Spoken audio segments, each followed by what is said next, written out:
And we are live on another Thursday edition of the Mattriarchy. I am, as always, your host, Matt Rhys, coming at you all in internet land from a secluded bunker in Scottsbluff, Nebraska.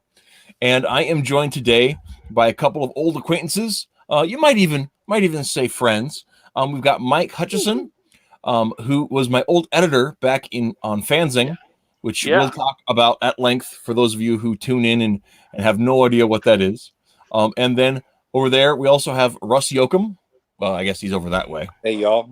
And he's decided to, give gravity the finger today, which is fine. We appreciate that kind of rebel spirit. How are you guys doing? I'm doing good. Doing fine. Russ looks fine to me. Not meant as a compliment. I mean, his video is good, but he looks good too. But I don't know what you're talking. As far as okay. Yeah. Well, and maybe it's just on my interface. Yeah, then. I'm right side up on mine. Oh, that's weird. Okay, I don't know. I guess you guys that are in the chat will have to let us know if Russ is perpendicular to you all or not. But for me, he's completely on his side, and I'm getting a lot of inner chuckles out of that. Maybe a few outer chuckles too. But Mike, since you are the nearest to me on my screen, tell us your story. How did you first get into comics, and what's kind of some of your background with that? Oh gosh, getting into comics, I can't think of the first one. I was reading other people's comics, and so I happened to see, like, I think the first comic I had Elongated Man in it. I think it was 100, and I recognized some.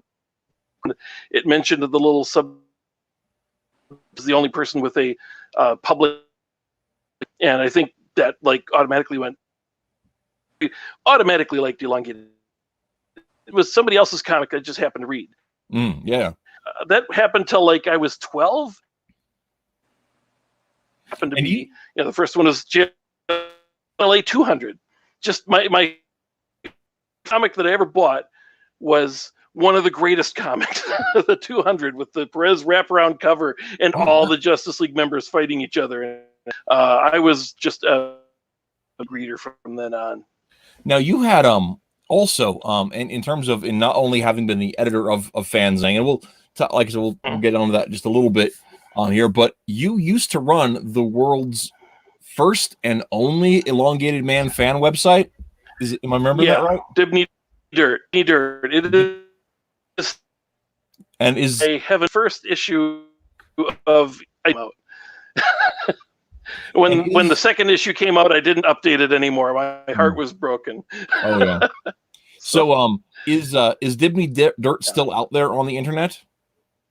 Sure, it still is. I just got my site back up after it was down for a month.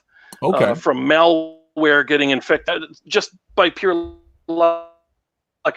So yeah, it's back up. It's if you look for Dibney Dirt, but it doesn't have the latest dirt on Dibney, so I don't know why. Well, yeah, and that was I don't want to spend too much time on that yet. We may talk about that later on, but Gail Simone sure did a number on those. I tell you what, that was a trash fire of a series. That New 52 Secret Six. Man, it was bad. It was so bad. On the plus side, they are alive. Yes, yeah, alive. But Sue looked before, yeah. Alive is better than dead, but yes, maybe just barely. But yeah.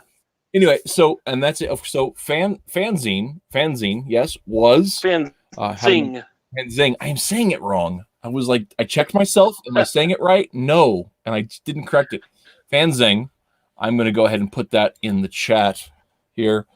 For years, how many years were you heading that up? Because you did not originate Fanzing, right? Oh, now I'm drawing him with the guy who created it. It's been too long. I should give him a shout out, but yeah, it was created. But he did it in a weird way. He created images and laid out all the text and everything as a Yeah, they were like that. GIFs, yeah? Yeah. They were total control about which at to lay out web and why he did that.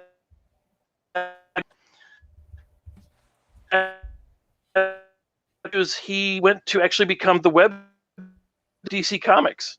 Oh, and really? I guess I had not realized that. Mark something. I hate.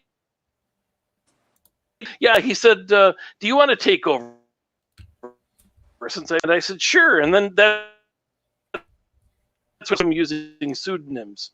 So all these writers that I thought, and so that's how I brought in. So, before you get any further, Russ, because I was hoping, sometimes it's clearing up, but I'm getting a real choppy connection, and so like every fifth word of yours is just blank for a spell. And mine? Yes. Or Russ? I'm sorry, yours. Mine. Okay. Mike. Sorry. Oh, my goodness sakes. The pseudonym Captain Handsome is throwing me off. But yeah, but you know, I don't know if it's a cache thing. If you have windows open, you could close, or if your connection just is that. But but yeah. Well, I'm not running Netflix or anything. I'll see what I can do. Okay. Well, while you're working, is that? Yeah, I have no idea. But while you're working on that, I'm going to go ahead and talk to Russ for a little while. So, Russ, how are you doing?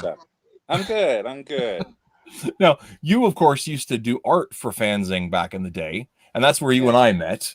A little bit, yeah. Yeah, and of course, we had a couple of projects we tried getting off the ground and didn't get very far with all of that stuff. Yeah. But tell us a little bit about your history, your how you got into comics. Yeah, you know, I want to say that the first comic I remember actually reading, and I kept plenty that I would, copy and trace the line art on until I got good enough to kind of reproduce it without tracing. But the first one I ever actually remember reading was Batman Annual number 8.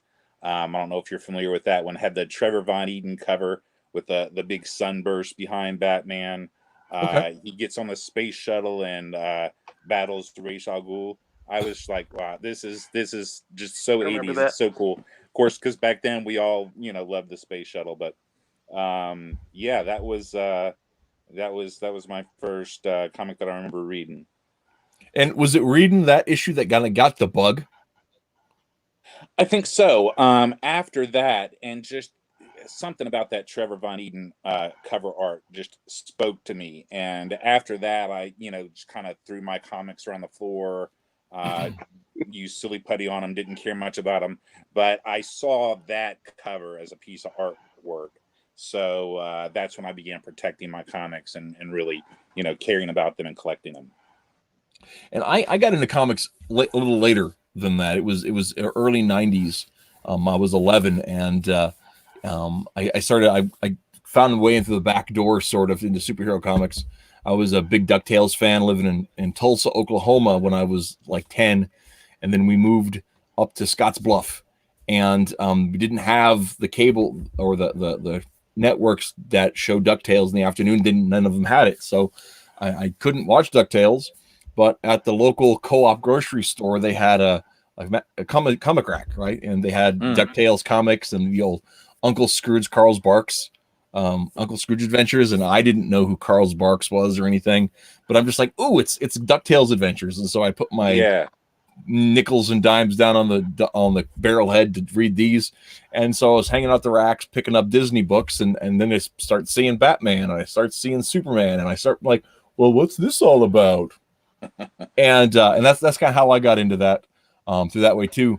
But what really hooked me, as far as like the moment that I couldn't turn away, it changed my life, was it was I think 90 probably 91, and it was the Heart Attack of Commissioner Gordon, as drawn by Norm Brayfogle. And that just pierced that whole comic was just something that was, Going back to Batman's origin and seeing how he dealt with his grief and moving on from that, but also like and fighting crime, and this one adventure intersected with this date that Commissioner Gordon was on and everything, and that emotional moment at the back of the book just hit me right through the middle of it, and I was hooked, and my life has never been the same. That was a foundational, definitive moment for me. Was before my life, before that, and after Commissioner Gordon's heart attack, and it was and which is weird because I wasn't like invested in the Commissioner Gordon character, but Alan Grant did such a great job of making you care about everything that was going on there, whether it was the side characters the Batman was dealing with, or the gangsters, or Gordon and Essen, whatever it was, he just pulled you into that so well. And Breyfogle's art was like a revelation to me. Something about that impressionistic action that he did, and bold line work and everything. And we've lost Mike. Well, I'll just stay here and he can come back. Hopefully. Yeah, that was one of those things that for me was seminal in that. And Yes. so I know talking about like really seeing it as art as opposed to just, something and of course I'd always seen, pull him back in here. I'd always seen, like comic strips in the newspaper and that kind of thing. So comics were, you grew up in the 80s. You had Superman. I remember Superman still in the Sunday funnies, right? Yeah. And Spider-Man, of course, and Rex Morgan, MD. So like comics are part of it, but it wasn't the same as like I defined myself that way after that moment, right? And I didn't care. My little town, I was the only person I knew who admitted to reading comics. I know there have to have been others, but nobody talked about it. Yeah. So I didn't care though. That's how it was for me. Yeah. That's how it was for me. Before the internet, I thought I was the only person who read comic books. It's what it felt like sometimes. Yeah. Sorry, I didn't mean to interrupt you. Go ahead. No, not at all. We have a really good audio connection from you. So. Good. Yeah, I figured it out. You know why? My iTunes decided to sync the entire music collection of my iPod remotely over the internet while we're talking. So sorry about that. I fired up iTunes just to hear the sound. I was sitting here and I was just like, he's running off of internet from before Fanzing was a thing. I don't understand. Dial-up. He's got it over a dial-up. I'm so confused. I mean, I know Minnesota is like out there, but that far out there? No. Oh, or wait, did I just dox you? Oh my god. No, it's fine. I'm in Rochester, Minnesota. Yeah. In case it's not a hard look, because on your Facebook it mentions you work for the Mayo Clinic. Yeah. Which is an interesting, an unintentional segue, because of course, well, I don't know if I want to get into that yet. So we're talking about getting into comics at first. Let's go back to that. Was it? What about it? And you said you felt like you're the only kid who was reading comics. How much of your life was defined by that comic fan experience when you were young?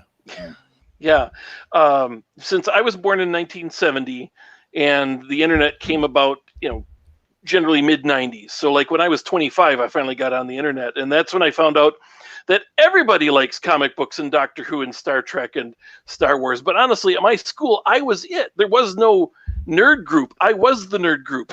That was it.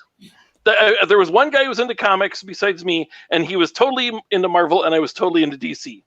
So we had nothing to talk about. Well, if there was any more of you guys would have had to have like dance fights or something. That would have to be a thing. But yeah, no, I'm a hardcore DC guy, right? I mean, like maybe I don't know if it was just because my introduction was Batman, Superman, or if it was because before I got into comics, I was kind of sort of into Super Friends as a child and the 60s Batman TV series. So even though I wasn't like that wasn't the defining part of my person, it was still part of my subconscious background, or what it was. But what I used to love most about DC was that it was the stories were archetypical stories, so they were less about the personal foibles of the heroes and more about their adventures, right? So you wouldn't have to worry about like Batman going through massive self-doubt.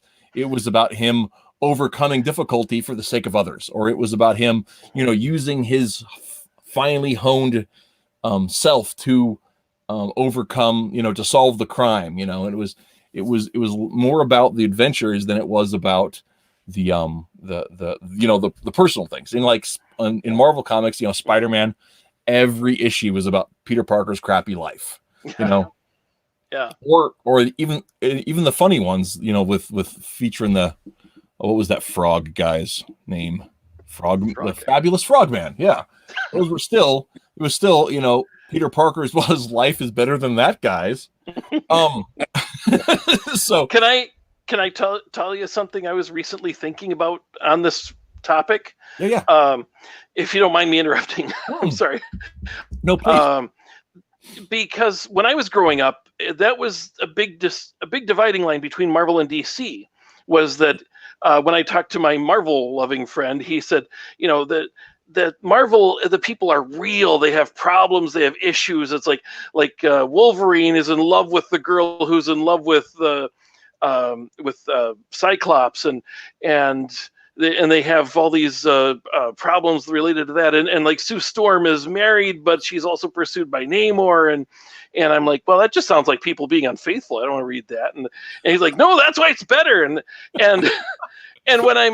but it was all, people having problems and troubles and it's all tragedies and things like that. And I'm like, yeah, but I like DC. What I liked about DC is Batman has a real tragedy motivating him, but the Flash and Superman and Wonder Woman, they just all do this stuff for the good of it, because they are just, there's no dead parents making them go out and do this. Right. And notice how DC started killing off everybody's parents now.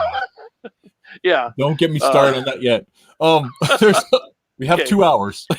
Yeah.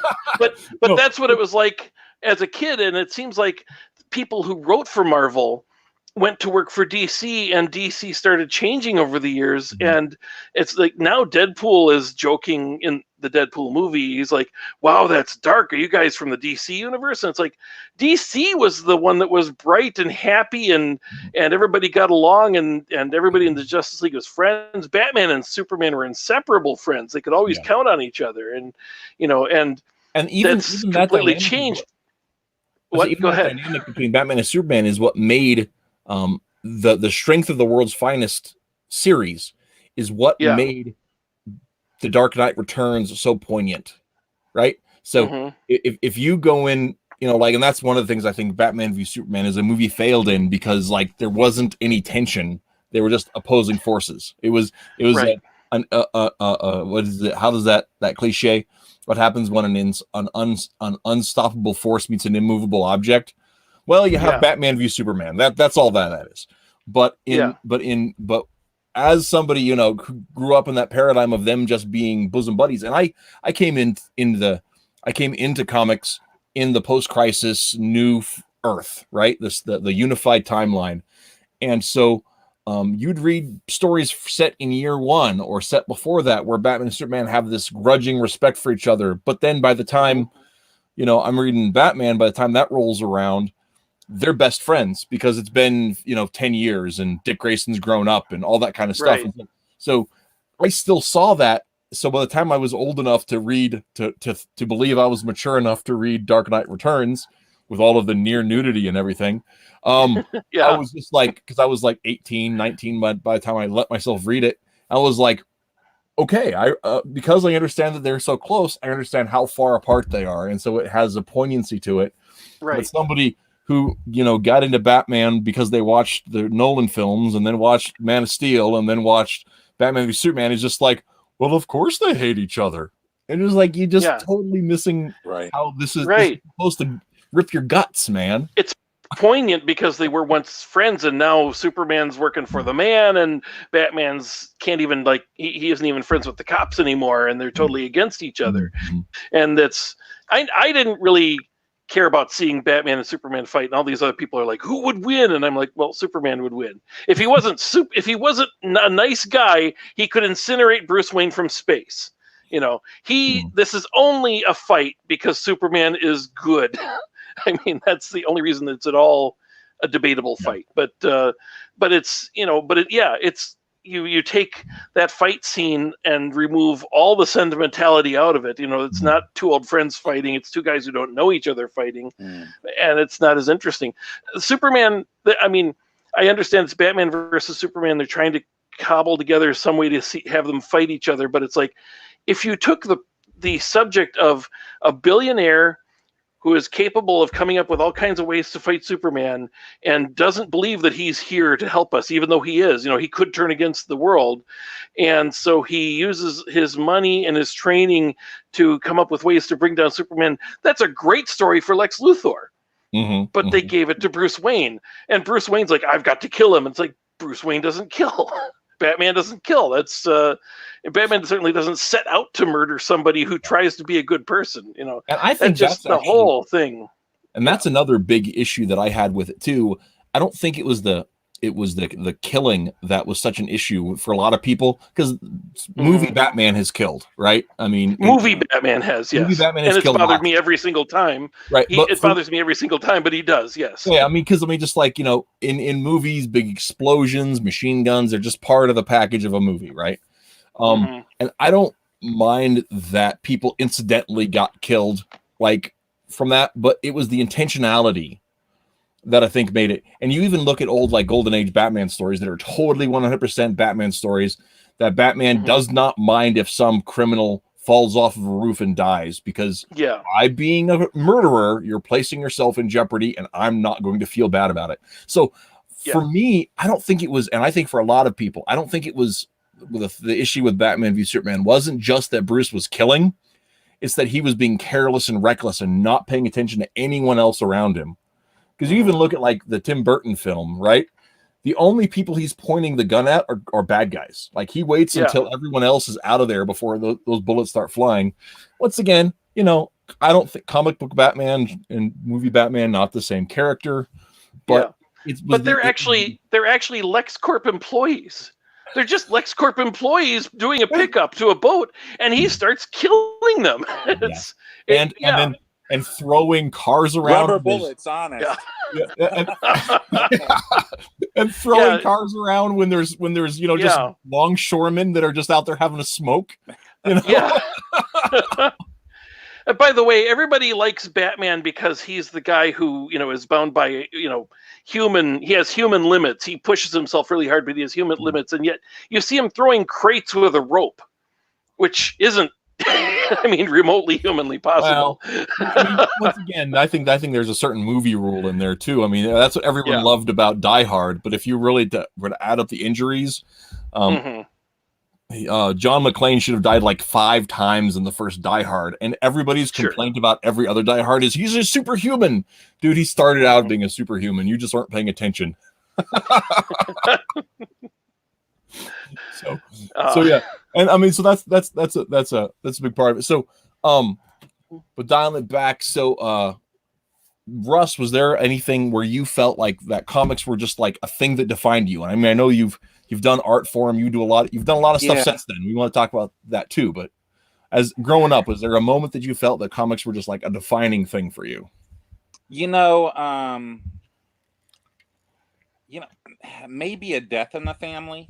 The whole 800 number for whether Jason Todd lives or dies.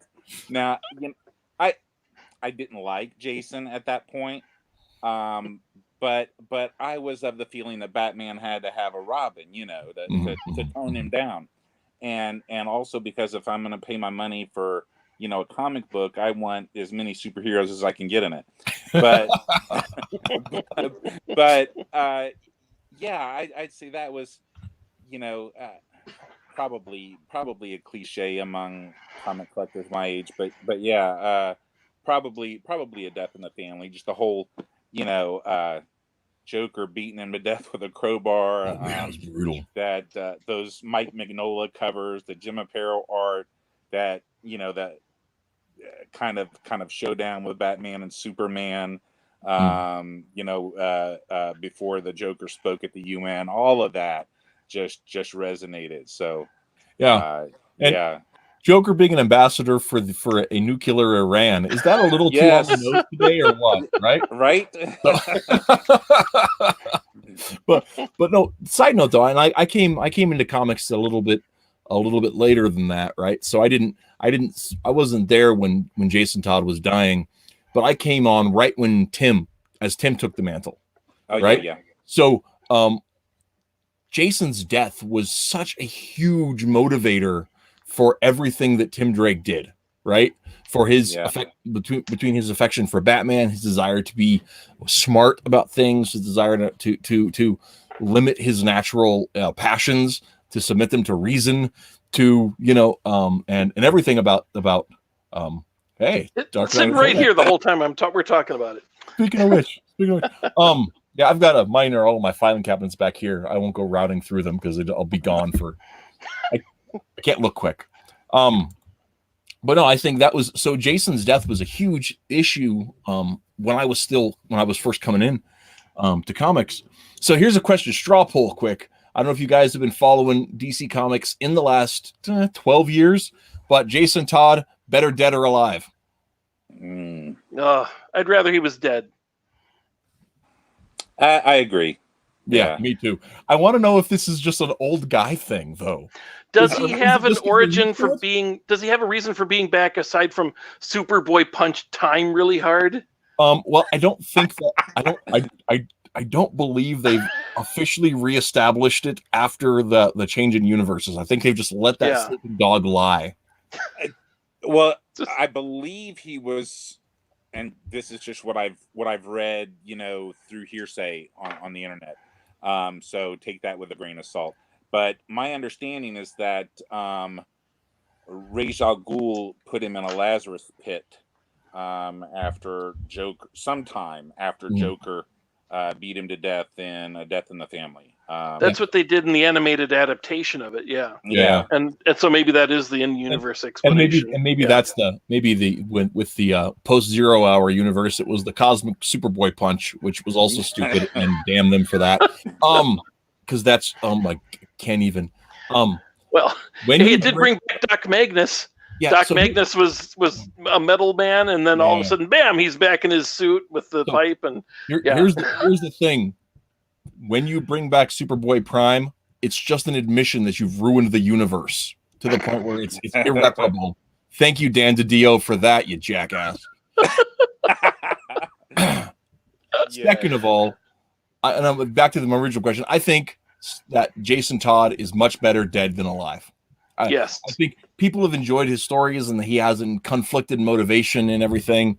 But I think it is unbelievable that Bruce would let Jason not hunt him down, being the gun toter that he is. I don't think. Yeah. And the other thing is that every Jason Todd story that I have read had already been told in the pages of Hitman, and it was funnier and better. You have the conflict with Bruce. You've got the idea, when is violence justified? Mm-hmm. You have all of the dirty underworld versus the heroic shiny superhero idea. Garth Ennis's Hitman already told that story, and it was better. You're not going to get better than that. And if you want it less funny, go read Punisher, because it's still the same damn story. And you don't need to reinvent the wheel and give the throwaway Joker's throwaway origin to Jason Todd. That's just silly anyway. Just get rid of it. Just walk on. Yeah, I think you're missing an important point here, though. Okay. About the Punisher. You see, DC doesn't make money from the Punisher. That's true. That's true. But Deathstroke the Terminator is very similar. Yes. Plus spies. I'm a huge Hitman fan, by the way. Yeah. Which is kind of surprising. I didn't think I'd like it, and then I read it, and it's just I loved the whole thing. I loved Nat the Hat not swearing because he promised not to, as an explanation for why this comic book isn't filled with filthy language from back and forth. But it's got just the right amount of violence that they could get away with pre-code removal, and I kind of wonder what that book would be like without if there had been a comics code at the time, but I kind of liked that limitation. Yeah, no, I thought they got away with a lot, and it was really good. I think that Zombie Night at the Gotham Aquarium is one of the funniest stories I've ever read. Yeah, and that is one that I have not read yet, but because I was buying the trades, and then I kind of ran out of money, and I hadn't got back to it yet. So yeah, and I think that trade is not in publication anymore, so it's a harder one to find. But I managed to find it, so it's so good. Yeah, you need to track that one down. Anyway, go ahead. It's not up right now because we migrated our website, but a few years back I did a St. Patrick's Day special article on our Ideal Comics site, which is a review of Hitman.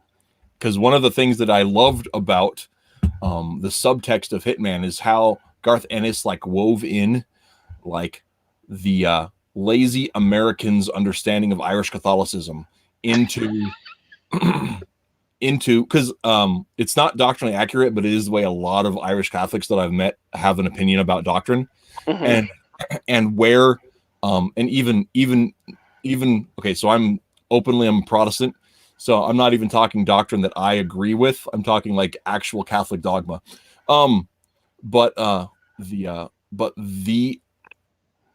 But Tommy's understanding of that Irish Catholicism mixed with his past and attitudes, it's just such an interesting piece from a cultural observation perspective, looking at the whole Irish American paradigm, that I wrote a whole article about it, and it's not up right now, but it will be again in the near future. Well, hopefully I want to see it in the next 6 months or whatever.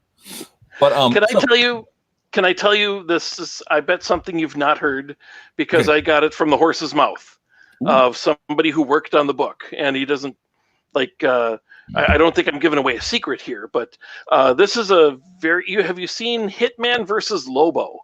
It's a special Hitman versus Lobo. Well, I've seen the advert. It was McCrea did the cover, right?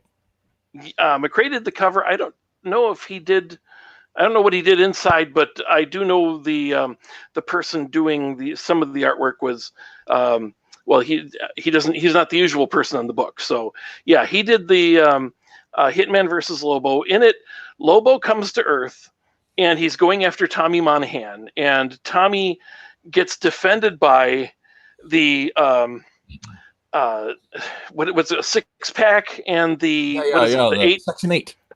Section 8, yes, thank you. I was trying to think of what Klinger always wants. Yeah, Section 8, and this is after, I believe this is after they've been killed off in the actual the book, but that's when Hitman versus Lobo came out. And of course, if you know anything about Garth Ennis, you know he does not like superheroes, and he does not like Lobo. He does not give Lobo the respect that most of the people at DC Comics do.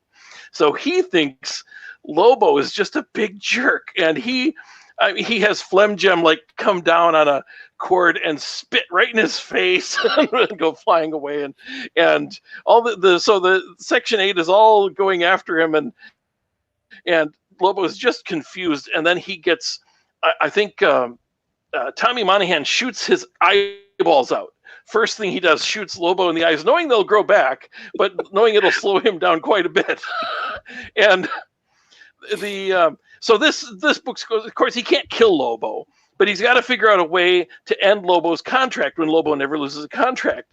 And what they do is they get Lobo incapacitated, and then what happens next in the last 2 pages was subject to an editorial rewrite at the last minute, because Section 8 has a member named Bueno Escalante who uses the power. He always calls it the power of perversion. Basically, he sodomizes people. Oh my goodness. And so while Lobo was knocked out, they took some video of Lobo spending some time with Bueno Escalante. Bueno Escalante. And this is when somebody at DC said, wait a minute, we have a character who rapes people in the butt that's his ability? No, you can't do that to Lobo. And so there was some hasty artwork rewritten, and all of a sudden Lobo is getting married to Bueno Escalante. I keep saying his name wrong. Bueno Excelente.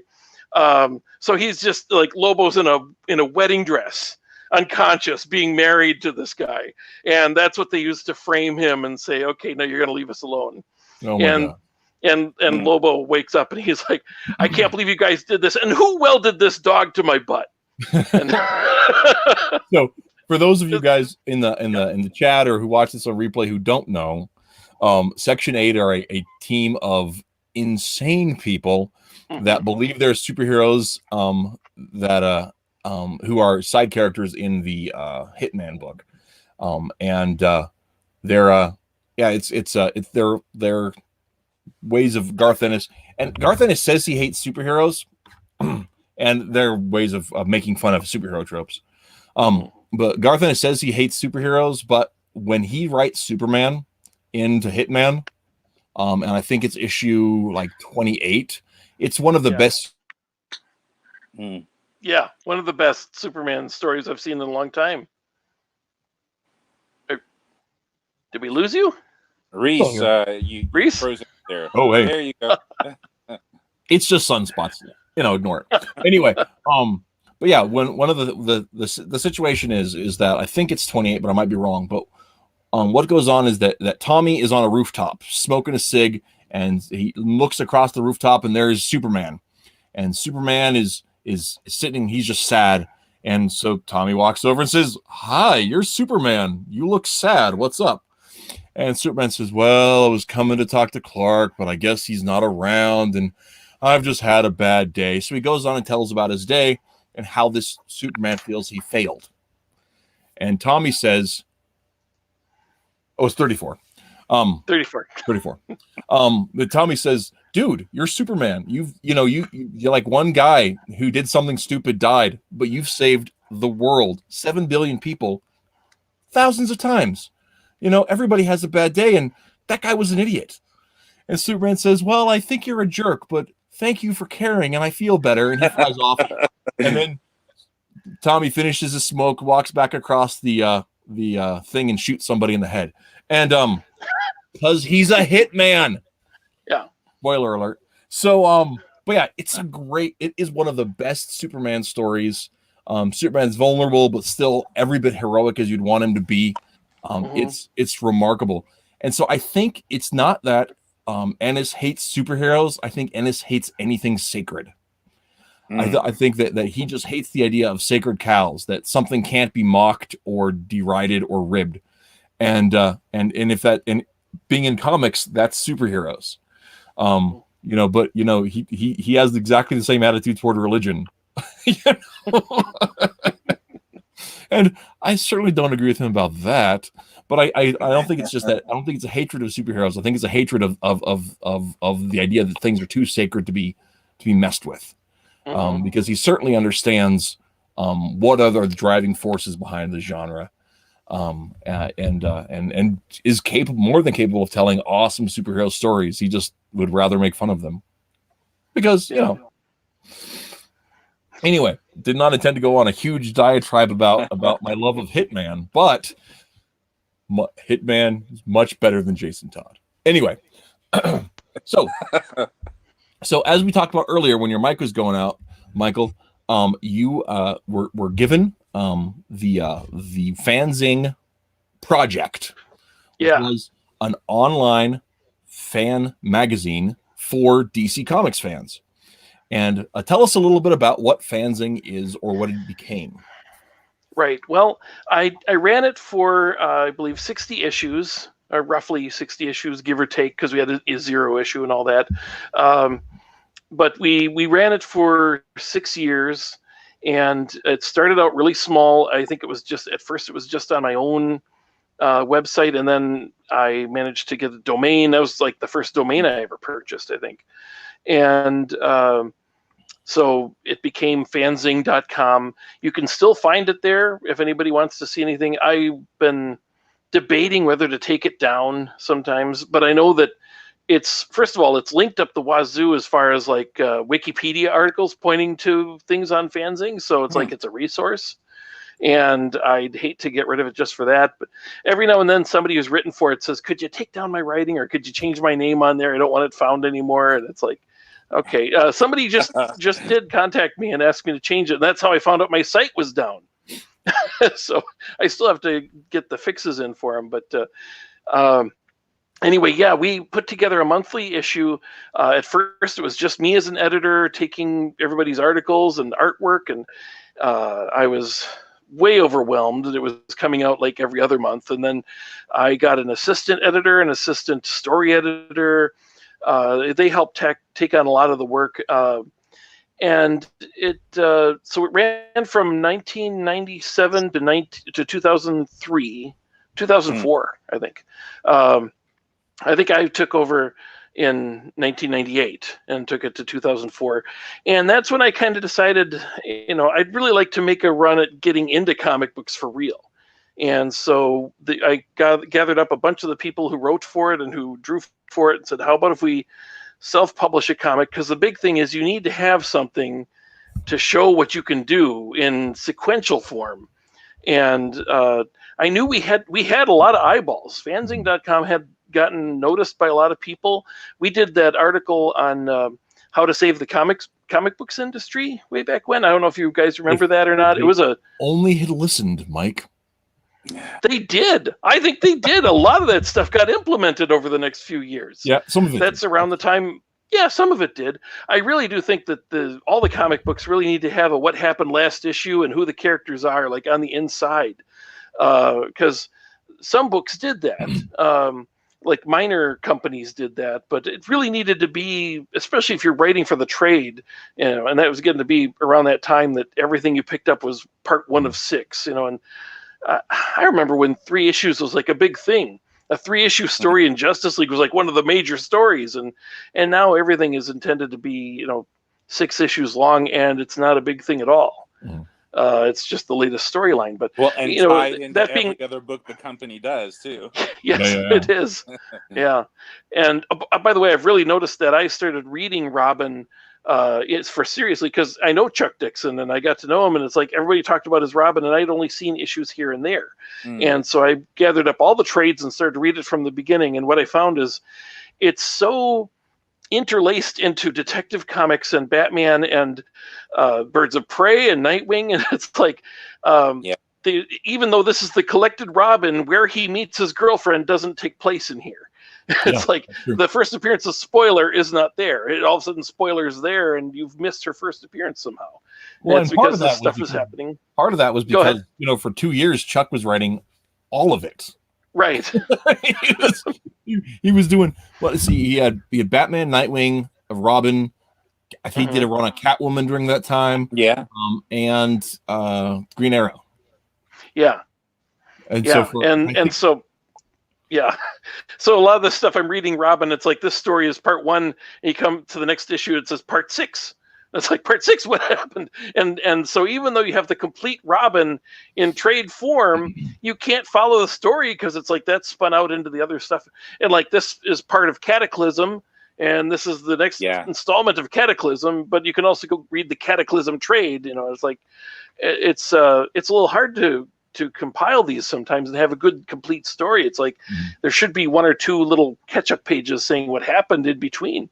And like back in the day, they used to be, depending on the writer too, but they used to be pretty good about like having enough dialogue to clue you in on what was going on, right? Yeah. So like when I started reading the early 90s, that was, you had your Alan Grants, you had your even Chuck Dixon stuff, you had I can't remember the guy's name, but they had enough clues in the dialogue where you could kind of pick up what you didn't know. And then like, if you want to have a more full understanding, then you go, to all the gas stations and all the mini marts and all the grocery stores and find what you're missing. Right. At least that's how we did it, because we didn't have a shop, So. Well, Chuck does a pretty good job of catching you up. I'm just saying, you're missing a lot of the story, even when you buy the complete story. And one thing I love is, I got to tell you this, there's one scene where this is an attack by a hacker way back. This is before the internet, before we were all on the internet. This is the first fledgling stories of the internet.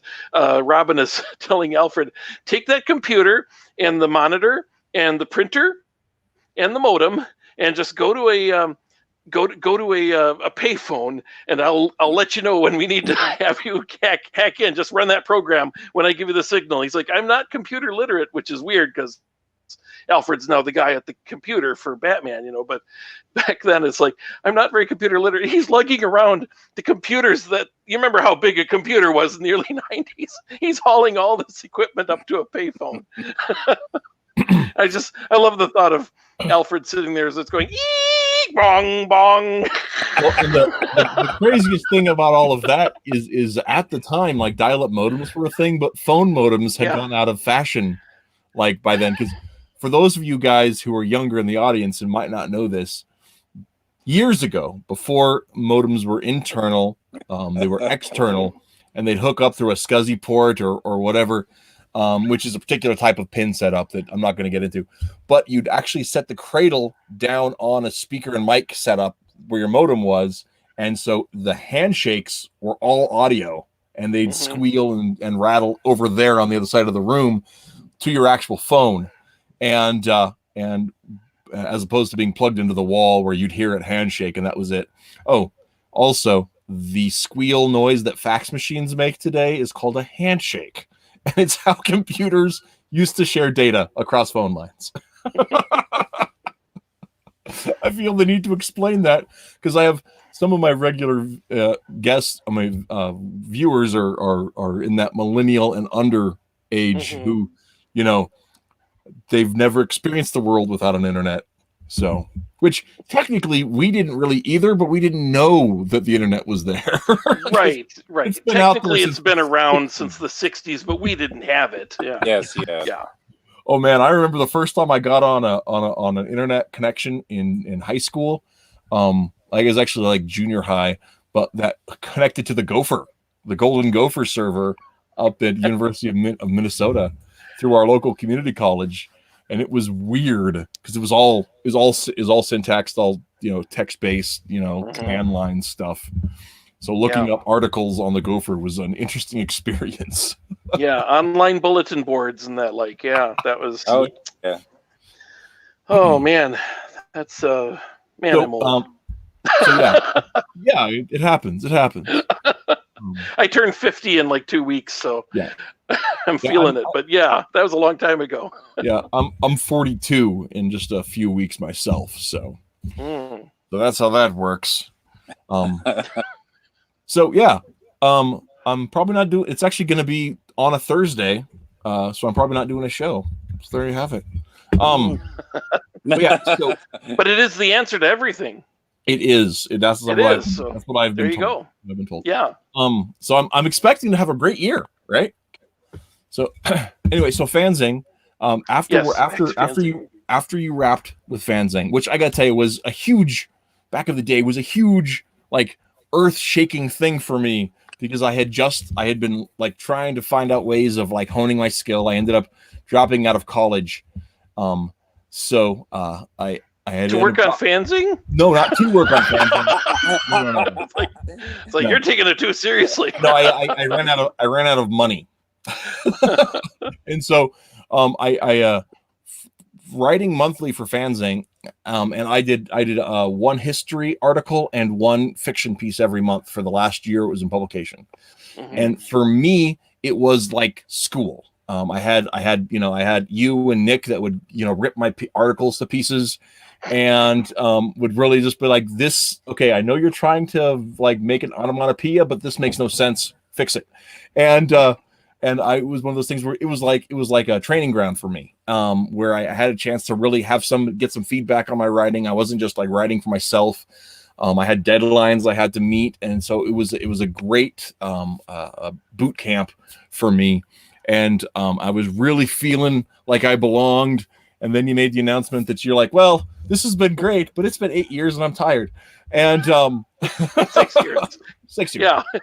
But yeah. It's been a long time ago. I can get something like that wrong. Yeah. But yeah, so I got married in 1999. So I was doing 5 of those years. I was actually married. The first few years, it wasn't that hard because I was single and I could stay up as late as I wanted to, and that was back before I realized how much caffeine was affecting me. And I was like, I'm fine. It's 4 a.m. and I'm writing. I'm fine, And then I kind of realized caffeine's affecting me, and I stopped that. And it's like, oh my gosh, it's midnight and I'm not doing anything productive. So I was. That's kind of around the time that I was finding it really hard to put in the amount of time that magazine required. And like I say, it kind of had done its thing, and it wasn't really getting the results that I wasn't getting any actual work from it or anything. And there were people in the industry who knew about it, obviously. Like I said, that How to Save the Comic Books Industry, I knew there were a lot of people reading it, and it had a lot of input from professionals in constructing it. And that was, I knew that had kind of made the rounds at the comic companies. I'm not saying it was hugely influential. I'm just saying, it was not. We weren't exactly totally anonymous, but it didn't help me at all when I actually went and said, "Hey, could I work for DC?"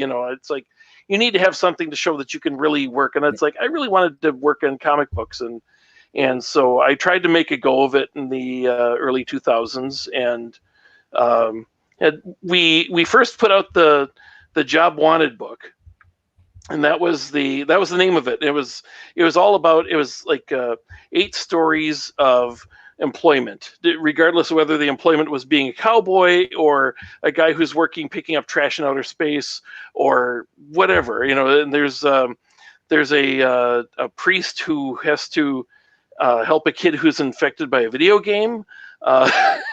There's a lot of interesting stories in there. That was prescient.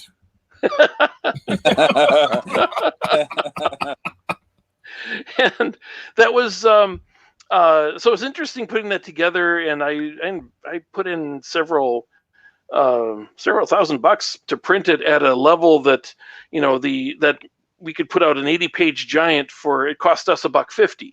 So even if we ended up selling it for $3, we're making $1.50. But we couldn't get it into many stores at all, and I learned a valuable, a painful lesson, which is I said, look, the idea is this only costs you $1.50, so you can buy like 10 of these for $15 and go around to conventions and hand them out if you want to, or you can sell them or whatever. But so when it was all done, and I had all these boxes piled high behind me, I'm like, okay, guys, how many do you want? And one guy like, I'd like 1. I'm like, 1? And they're like, I'll take 3. And it's like, I failed to get it. It's like I needed to have written up before I did this. How many do you guys want? I thought that we all wanted like 100, because I wanted, to give them out willy-nilly to editors and things like that. But yeah, so I still have boxes of them. But on the plus side, if I ever do a Kickstarter, hey, guess what the bonus is? See, that's not a bad idea. And so that was what you did after Fanzing shut down. And at the time I was working on Fanzing, I had a buddy of mine and I who were trying to also launch. We're trying to figure out a way to do like ashcan fiction. Right, and not in terms of comics, because neither of us were good artists. We're just trying to figure out a way to work out the idea of doing like little like ashcan novellas, like serial novellas that we could process around, and I never could get any traction on it at all. And my other fellow never actually finished anything. So I had done my sections of the thing and he didn't do his. But after the years, we ended up with a different friend of mine starting Ideal Comics, where we started with web comics, because that would have been a pretty big thing. And in 2003, we workshopped and came up with the idea for Forces of Good and Evil. And in January 2006, we started launching that as a webcomic, and we've been working on that pretty much ever since. And I've got the longest failed run career in comics that I know about, where I've sold a pittance, but we've done hundreds of pages. But enough of whining about that, because I want to talk more about where we're at with all these projects here. Russ, after Fanzing decided to go the way of the buffalo, what did you do next? I guess what I did next, comic related, was working with you a little bit. I remember we did it have a Louisville Studios or Escher? Yep. One Escher's of those World. Yep. one of those names. Yeah, Escher's World. Enjoyed that. I always liked doing those real sketchy, just rough character designs and sending them back and forth and seeing if that would meet your needs for your ideas for the character. It was just so organic, to be able to create those looks for some really good characters. Yeah. But I also had to pay the bills, so went back to school, started doing elementary school teaching, got a few graduate degrees under my belt, and then started teaching at college. Yeah, which I think is a pretty cool thing. And of course, I've had regular day jobs too. And Mike, we talked to you. What do you do at the Mayo Clinic? I actually work for Mayo Clinic Laboratories, which is a separate facility that is the for-profit wing of Mayo Clinic. So what it is it's a Mayo Clinic Labs takes tests from around the world, runs the tests, and then gives you the results digitally. So you can just find out what your results were by connecting up. So as you might imagine, it is a very busy time right now as we're trying to get a test for the coronavirus, like any moment now. I mean, seriously, what I do, I am the webmaster, or sort of webmaster. I mean, I'm a part of a big team, but I'm the one who does most of the changes to like the homepage and various maintenance and things like that on the Mayo Clinic Laboratories website.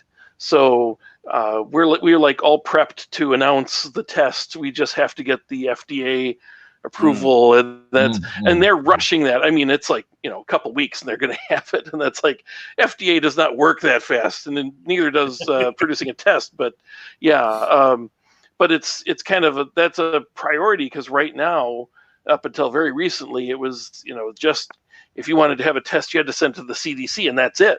Wow. And in Atlanta, and they are just overloaded. So obviously, getting some tests out there is going to be a big thing. But that's probably all I can say on that. I don't want to. I'm not a spokesman for Mayo Medical Laboratories, so Mayo Clinic Labs. So, but yeah, that's. I mean, we're going to be very busy next 2 weeks. So yeah.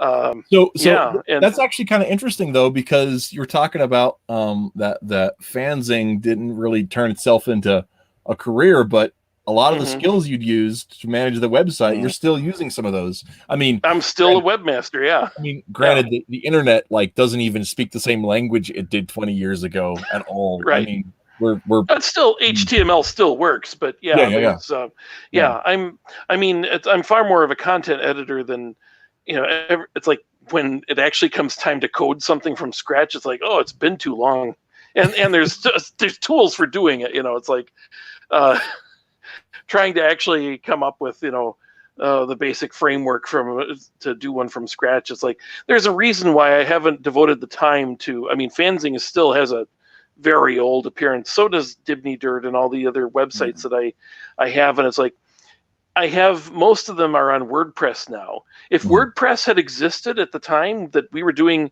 Fanzing, it would be much easier to turn out, and it would be just a blog basically. And it's not like we gave up Fanzing. And when Fanzing finished, I said, look, I've just bought Monitor Duty. The whole point being Monitor Duty is what you do, when you're the one guy up on the Justice League satellite monitoring things to call out the team. And the idea was that in addition to doing all the stuff which we did, if you wanted to turn in one of your things on the cities of the cities of the DCU, you could do that. You could still put it out. Everybody has their own sign in, they can post to the blog and just do that. And it's, I don't have to do the layout. I don't have to do the headings and all that sort of stuff. And so Fanzing kind of continued as Monitor Duty for quite a while. And then the problem was that the whole point of Monitor Duty was we'd also be watching all the other blogs, the comics.com and the comic book, all these other comic book sites. And whenever they have comic book resources has something new, we would be able to say, hey, look, and just, send a link to that. So you could kind of become the central, gathering spot of all the comic book news. The only problem was at the same time, I don't even like following comic book news. I don't like spoilers.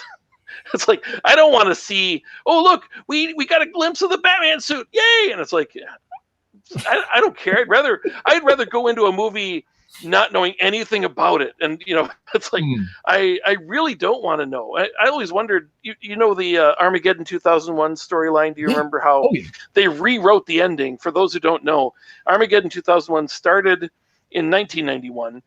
At the beginning of the summer of 1991, and continued through all the annuals, and you were going to find out who's the superhero who turns into a villain at the end. And somehow, I don't know in the pre-internet days how it supposedly got out, although I didn't hear it, but it got out that it was going to be Captain Atom. And DC panicked and said, oh no, they know, oh no, what are we going to do? And so they changed it so that it wasn't Captain Atom, but it made no sense. Well, I wonder. I imagine like the internet was in its infancy, but it was in its infancy, yeah. But as far as a consumer product, but DC had a huge web presence on America Online at that time. Mm-hmm. And in so, 91, I guess 91. It may have been after that, but I was thinking they were there. Yeah. See, I think it was very. I don't know to what extent it got out. I think they may have overreacted to. It could be. I mean, supposedly, they could say it might be that. Oh, you think it's Captain Atom? It might be. You'll have to see. It's like that would have been fine if we all turned in and it's Captain Atom, but instead it was Hawk, and it made no sense why. You disappear. There you go. Yeah, my sweater's getting too hot. I had to take it off. Okay. And I didn't want to take it off on camera. I don't know why. It just seemed like a bad idea. People start wondering what kind of show they tuned in for.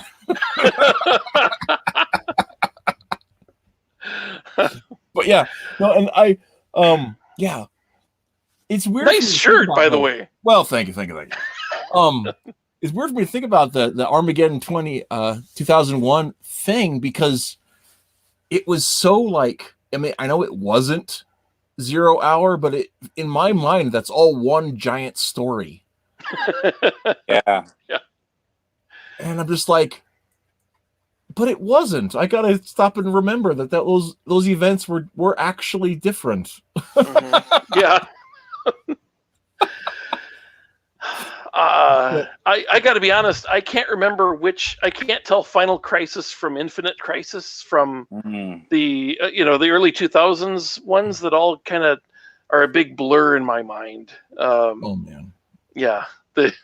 I remember, which one was it where Superman and Superman have to defeat Superboy, and they're like they're fighting, and they're like cutting, they're flying so fast they're like just reducing Green Lanterns to bloody spots as they're going. That's and you just Infinite Crisis. That's Infinite Crisis. I believe Final Crisis, and I didn't read Final Crisis, but I believe Final Crisis is the one where Superman kills Darkseid and then dies. Yeah. And that, well, actually, it's the one where Darkseid is dead, and then they turn, what's his name, Terrible Turpin. They turn Terrible Turpin into Darkseid. Oh, which is just horrible. I thought it was a horrible story. So I have this. I don't want to get too far into this, but I have this feeling that and I'm not going to say it's a bad story per se, but when Identity Crisis happened, that's when the DC universe just died. They ripped the roots out of it, and nothing. I want to say nothing was good after that, but everything that happened after that was predicated upon Identity Crisis, and it was unsustainable. Yeah. So, well, that's because it prompted Batman, because they mind wiped Batman, or they just mind wiped him in like a couple seconds. But yeah, and I found that whole thing kind of ridiculous. But that was his cause to distrust the rest of the Justice League, although not at the time, but now. And he's the one who creates a super satellite that spies on everybody in the world. And it's like, yeah, but it's Batman doing this. I'm like, wait a minute. So Batman, the guy who, is still a detective trying to figure things out, has a computer that can read everybody's lips, and it's like, I'm sorry, that just made no sense whatsoever. And it was pivotal. He created the thing that created all the OMACs, which is basically Batman's responsible for how many hundreds of thousands of people dying. It's just that was weird. But that was all based on his reaction to Identity Crisis, and right. And then I think it was one of those things that it was really frustrating for me as a reader too, because one of the things that, like, I was a huge fan of the JSA of James Robinson's Starman, and a lot there were several writers who at the time were taking a look at some of the seams that had been done when with building the new universe, and they're like, okay, how do we incorporate these things into from the old universe into the new timeline that got missed or that got mistaken, or how do we make them better stories, and maintain the heroic motivations of these characters? And I think that Robinson did a really good job of that. I think John's early stuff in Justice Society was really good with that. Yeah. But I don't know. It was one of those things where, like, then at that point, they took it and they said, no, we're going to make all of these things. And this is one thing that RJ from Critical Blast says, IC didn't really change the universe. It just made the JLA less than righteous. But in doing that, what they did is they undermined the philosophical underpinnings of these characters.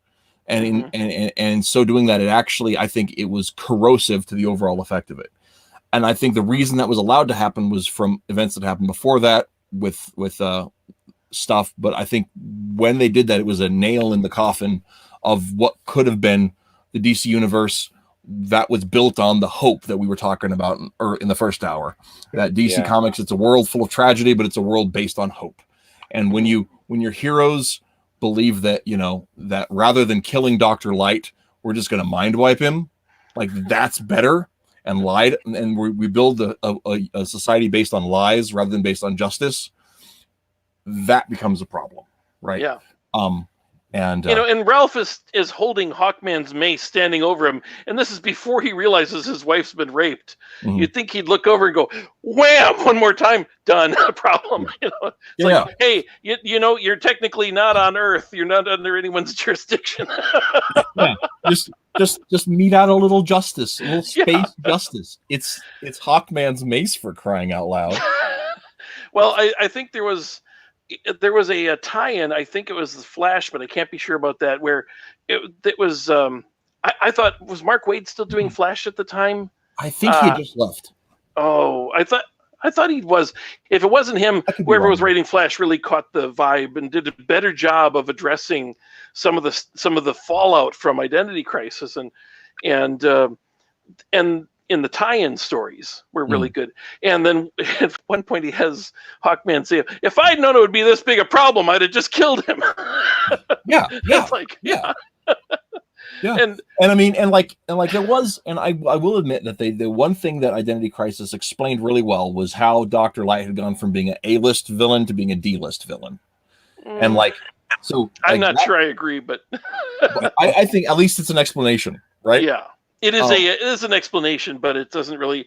I mean, what Ostrander had kind of worked up was that he had gotten beaten by the Teen Titans, and it really freaked him out that he got beaten by kids. Well, yeah, and that's the thing is Ostrander, excellent writer.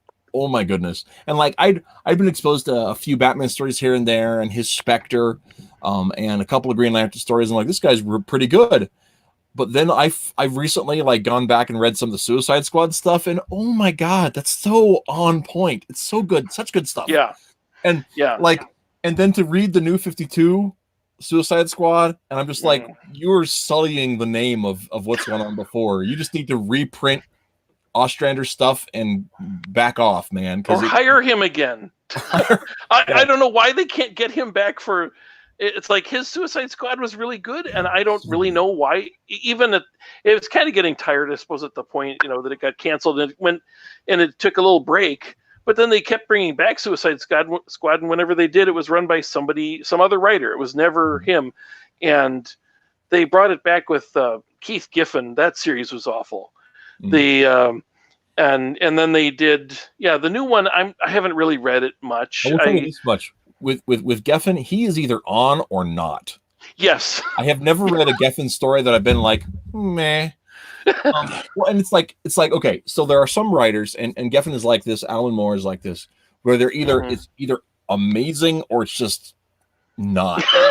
Yes, but and then one of the things I've always respected about Dixon as a writer is that his stories are always good or awesome. I've never read a Dixon story that I've been like, nah, that one was bad. Maybe they exist, but I've not read them. Every Dixon story I've read has been like, that was good. It was okay. It was good, but it was okay. Or it's been amazing. And then and that's one of the things I don't know how the man does it. He's so prolific, written more scripts than anybody. Oh my goodness. And but man, I've never read a bad Dixon story. Have you read the Archer's Agents for this is one of the stories that he did for the third company, CrossGen. When he left DC, he went to work for CrossGen, and he was not the writer of the main series, but they one of the characters at CrossGen was Jonathan Archer, something Archer. I don't remember the first name, but he's basically their equivalent of Sherlock Holmes. And Chuck Dixon did a series of specials related to Archer, but not using him. But it was like the characters who are the ones that are in his world.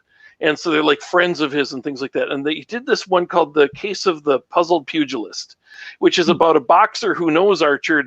And this woman comes to hire Archer because she needs him to solve a mystery, but Archer's not there. And this big 6 foot bent nose boxer is like, oh, I'll be happy to help you, bum. And he's like this lower class British guy. He goes off to help them, and he ends up in this high class mansion trying to solve a mystery, despite being a not very smart boxer. And he kind of understands the basics of criminal investigation, but not much. And the whole thing is very funny. There's somebody who's been killed, and he goes and he interviews the son-in-law, and he goes and interviews this guy. He interviews he interviews the maid, and he interviews the butler, and he interviews everybody. And he thinks about it a little bit, and he finally gets them all into a drawing room, and they're all gathered around in the pretty drawing room with all their china and the wallpaper. And he says, and I think it was you, he points to the son. He's like, you were keen for your father's bird, and so you murdered him so you could steal his bird. And he grabs the guy and begins beating him in the room. Blood's flying out this beautiful drawing room wall. And he just begins punching the guy senseless. And finally, this other guy at the table goes, Stop! Stop! It was me!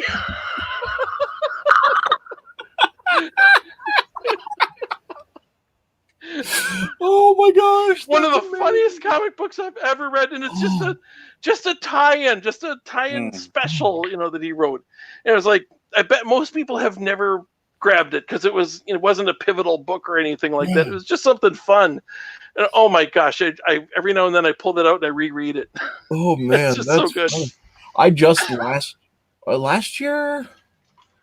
Maybe a year before, I was at a con. Well, it was actually in 2017. I was at a con that I picked this up, and it was a Connor Hawke story that was the Dragon's Blood, I think was the name of it. And it was supposed to be after he wasn't Green Arrow, after his father had come back from the dead. Mm-hmm. And man, it was fun. It took me about a year to actually sit down and read the thing, but geez, it was just great. And it was like all of the loose ends that Dixon didn't get to address when he was I don't know, he was kicked off the book. I don't know if that's fair, but it was they wrapped his book up so that Kevin Smith could come in, and which whatever, that happened. But yeah, Kevin Smith knew so little about the Green Arrow, aside from the basics, like I saw the cartoon once level basics. I mean, he really did not know too much about him, and so the guy who ran the website, who we know, name of Shaft, he actually was kind of helpful in like sharing some facts that he didn't know about the guy, getting him caught up. So Kevin wanted to write it, and they immediately stopped Chuck's book, and then it was like a long little sag in between before they finally brought back. That's Ollie. the kind of thing that I always think is just sort of a little weird anyway, because it's not like you can't have like a second book running, But man, yeah, the Dragon's Blood was the name of it. But it's such a fun story, and it ties in.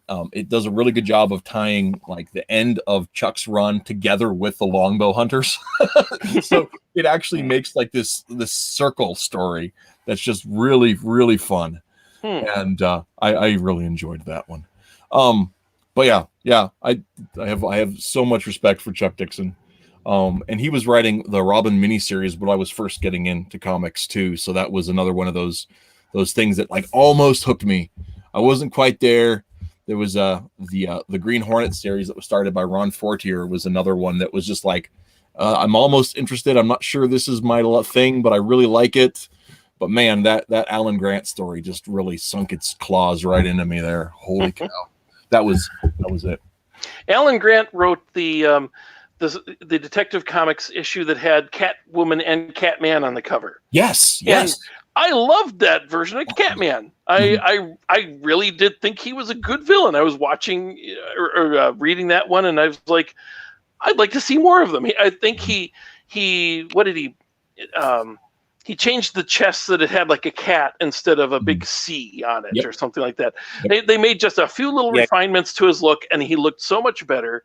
And then they still dropped him for a long time, and then they bring him back in Green Arrow as a joke. And it's like, no, I thought he was a pretty good character. So, well, and one of the fun things that I thought about that they did with when Grant was writing Catman was that they did exactly the same thing that they had in the 50s version of the Killer Moth, right? Where he was a mercenary, he was a superhero themed or super themed mercenary for hire, right? And it was about money and power and being the best. So he was where Batman is the best and doesn't feel the need to mention it. He just lets his fist do the talking. Tom Blake would talk it up first and then hope his fists could match. And so I thought that was a really good dynamic with that one. And man, Grant just understood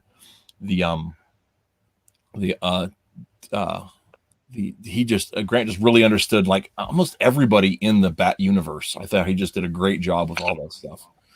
And like Anarchy, of course, is one of my favorites too. I like the idea that of a super character that questions the current political ideology.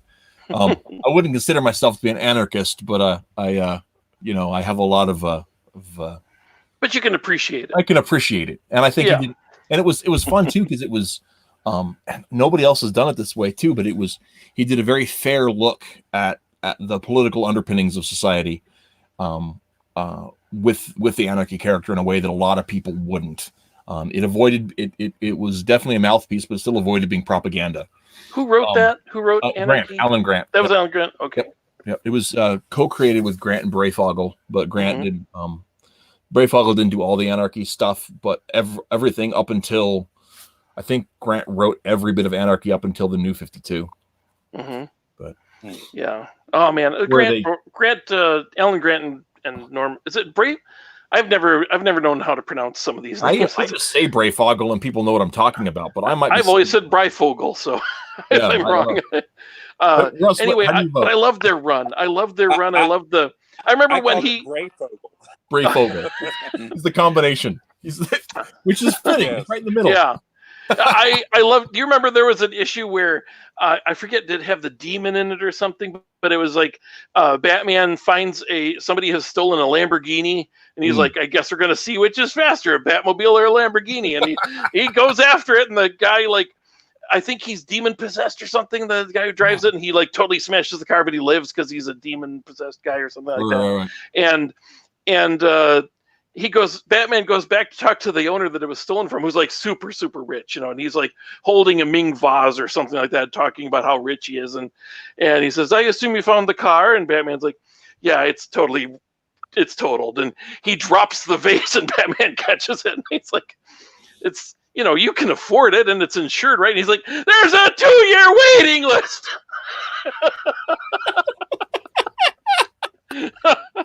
I love that scene. It was good.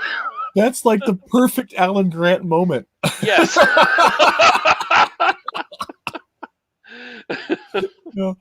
Oh man.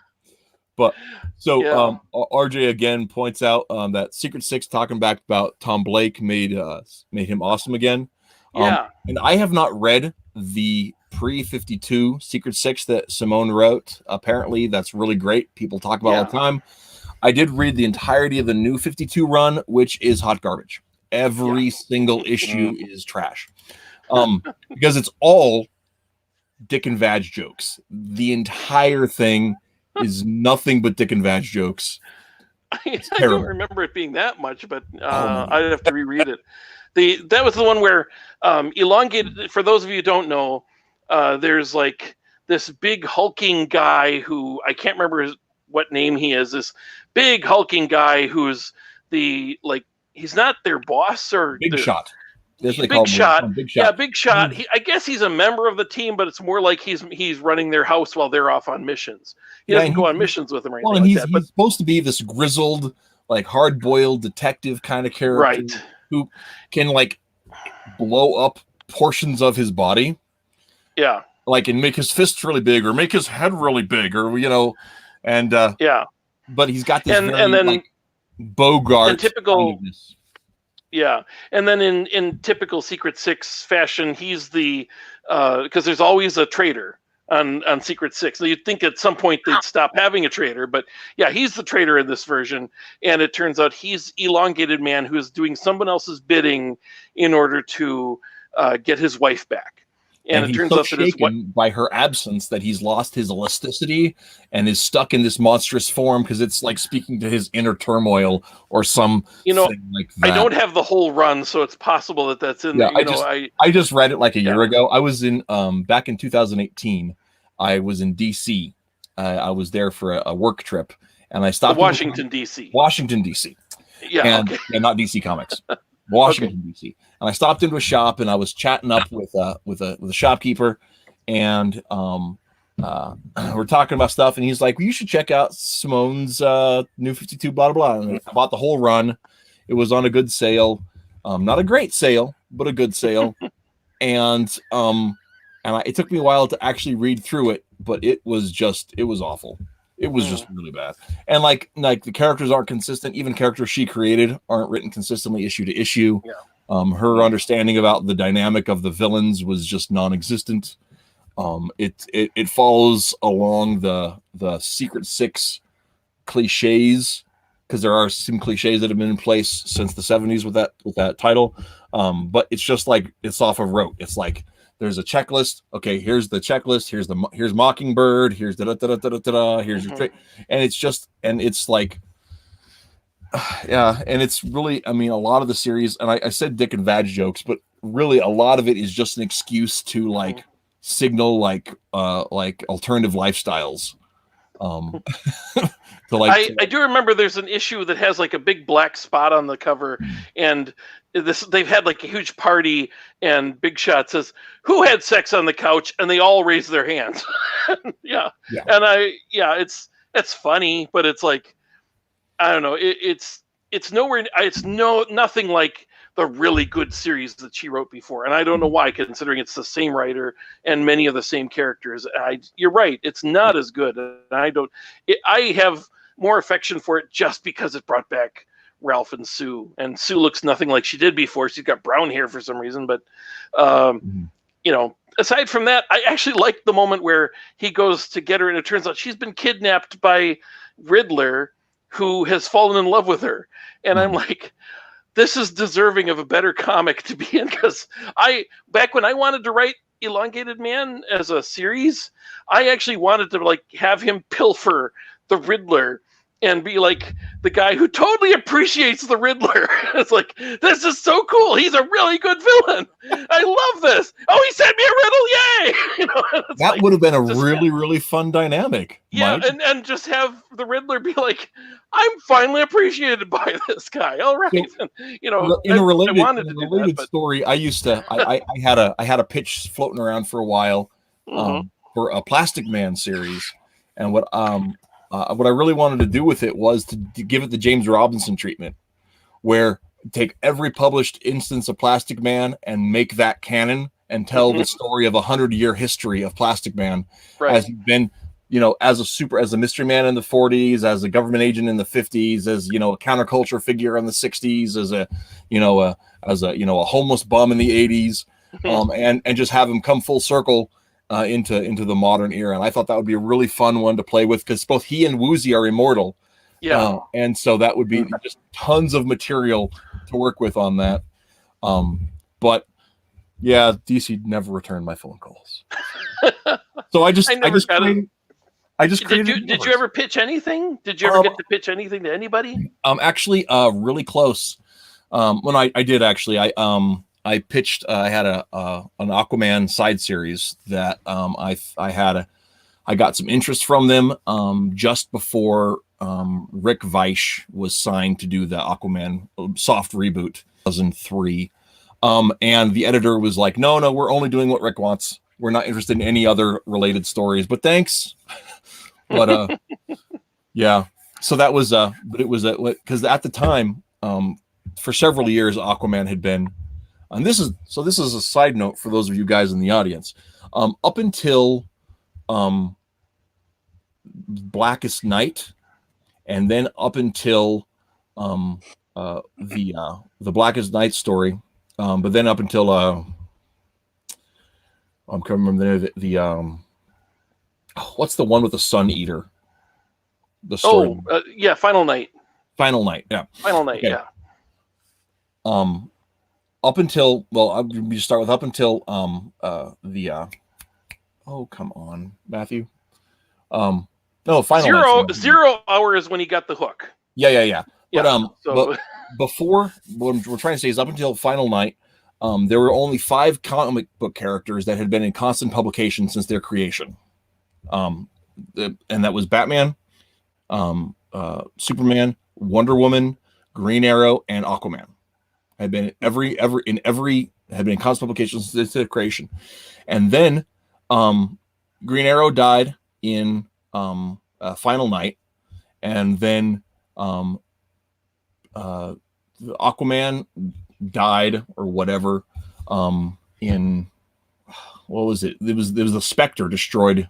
I can't remember. I can't remember the name of the event was, but anyway, so Aquaman was dead, was gone, right? And for like 2 years there wasn't any Aquaman books. When you say constant publication, you mean like they were in Justice League when they didn't have their own book. Okay. Like Aquaman for a long time was the main feature in Adventure Comics. Comics, right. And then he was the backup feature in Detective Comics or whatever. Yeah. But every month or quarter or something, depending on the publication schedule for the character, they were in it, right? Mm-hmm. Like Green Arrow was in More Fun for a long time, right? Mm-hmm. And then so that happened, and they were dropping off, and now the only 3 characters that have been in constant publication since the 40s are Batman, Wonder Woman, and Superman. But Aquaman was on that list.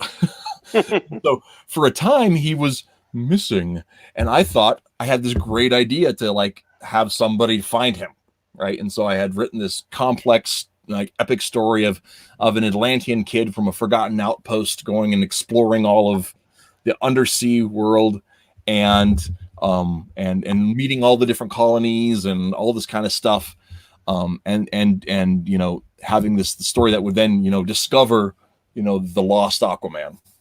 And I got a little. I had one of the editors, can't remember his name right now, who was one of the Starman editors, who was just like, this is an interesting idea, but we don't handle this. So go ahead and talk to this guy. And once again, I forget that guy's name. And that guy was just like, yeah, we're just not interested. We just got Rick Weish, and he's going to do all of our Aquaman for us. And I'm like, but my story's better. And I'm not sure it was better because I was, 22. I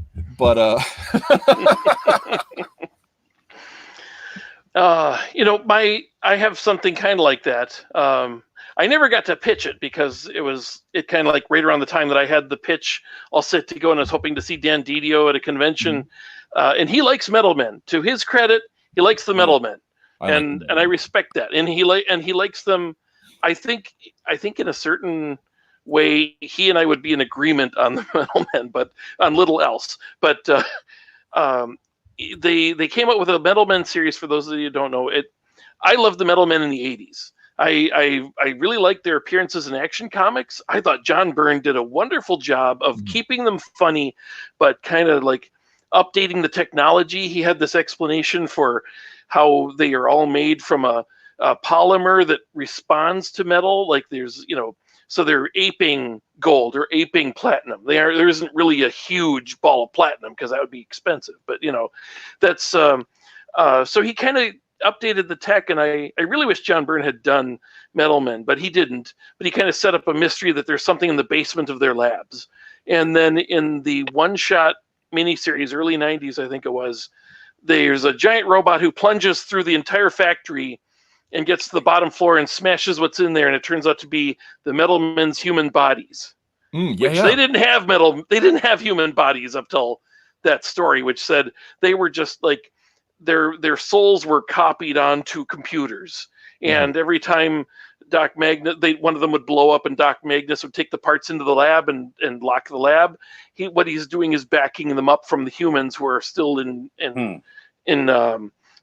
I don't know what the state of their bodies is, like they're in comas or something. Now they're dead, and so they can't ever die again. And then Gold gets killed, and then Doc Magnus uses that process on himself to become Viridium Man, which is like not a made-up metal, which kind of goes against everything about the Metal Men. They're based on scientific principles. You can't have a metal that's the hardest thing ever. That's what it is. He was like super, super hard metal, and it's like, well, what's the heating? What's the melting point for that?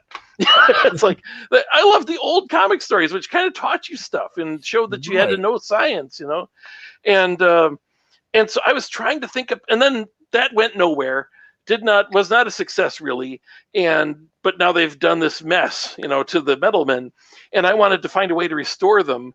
And I came up with, I wanted to do a couple things. I wanted to make Tin interesting and get rid of his stutter, because he's the least interesting Metal Man. I like that John Byrne pointed out that Tin is not a weak metal. He's like, Tin is actually very strong metal. I don't know why he thinks that, but anyway, he thinks he's weak. Yeah. I was going to have him emerge as the detective of the team, because what happens is that he has these memories of when he had a girlfriend named Nameless, and he and her, the two of them, like, were sneaking off underneath the big conference table, and they carved their names into a heart on there. And the whole facility gets rebuilt after that robot destroys through it, and Tin happens to go underneath there and notices it's still there. But supposedly that robot came through and smashed it all. And he begins to suspect that their memories are not, since their memories can be rebooted and can be redone, whatever, that they're not remembering things. And he goes and asks Doc Magnus about it, says, let's go talk about it. Takes him into the office and comes back out, and Tin has no memory of having had any questions about that.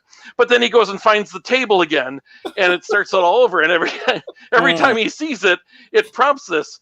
And finally, on like the third issue of this happening, I'd have other exciting stuff going on, but it's building a mystery. He goes underneath the table, and he's been carving notes to himself of like, how can the responsometers only work if there's souls, but there's the second team of metal men. There's all these other robots that use responsometers over the years, and he's got all his notes to himself. So he's been carving up underneath the table. So it's like the first time and the second time you see him go under there, it's always that same isolated shot of the heart. Now there's notes everywhere. And he goes and confronts Viridium, and it turns out that since the responsometer can just ape whatever metal, it's actually the Platinum Man who is still in love with Platinum, and Platinum and the new Viridium are like a couple now. He's been trying to, this was his way of worming his way into the team, and he's been faking this whole thing. And what's really down in the sub basement is the real Dr. Magnus. And so I'd have Tin become, more, he like takes a stand, and he's more willing to stand up to Dr. Magnus more than anybody, and questions him and questions authority. and so he loses his stutter because he's more brave. Actually, I had to, as I'm writing out the 6-part miniseries, I actually had a scene where he like transforms into a can and says, "I'm filled with whoop ass." And just it says "canned whoop ass" on his metal can, because he's always turning himself into a metal can, but just finally gets brave, and I'm just about to try to go pitch this to Dan Didio, and then that was around the time that that Superboy punched Viridium out of existence and brought back the old Metal Men, and then that spun into they were doing stuff with the Metal Men again, which good. I'm glad they did, but it wasn't anything that I would have done. But it's kind of like, dang, I had a really good pitch that drew on all this history, and yet would be fun for a modern reader. And that was one of the last ones that I tried to put together. And I was more and more, as during the 2000s, I was like, like we talked about with Identity Crisis, it's kind of like I don't really recognize this. They've shot Blue Beetle in the head, and it's like they've raped Sue Dibney. And the problem I had with I didn't, as much as I love Sue Dibney and I hated the fact that she died, I thought that Identity Crisis would be about Elongated Man solving the death of his wife, and instead he's sobbing on a couch the whole time. And other people are solving the mystery of who killed his wife. It's like, no, he's a detective. He should be solving this, Yeah. He should be playing a central role, but that's not really what the story was about. It wasn't really about him, even though it kills off his wife. Yeah. And then leads up to his own death. And that's the thing is crazy about that. And the other thing is about in a different story. Yeah, different story, but it sets the stage. And the thing about that I always think is weird is that, like, Ralph passionately in love with Sue. That was a defining characteristic, and I think that the death of Sue Dibney was I think you and I have had this conversation. I think the death of Sue Dibney was the death of the DCU in a lot of ways, because it was that hope, and I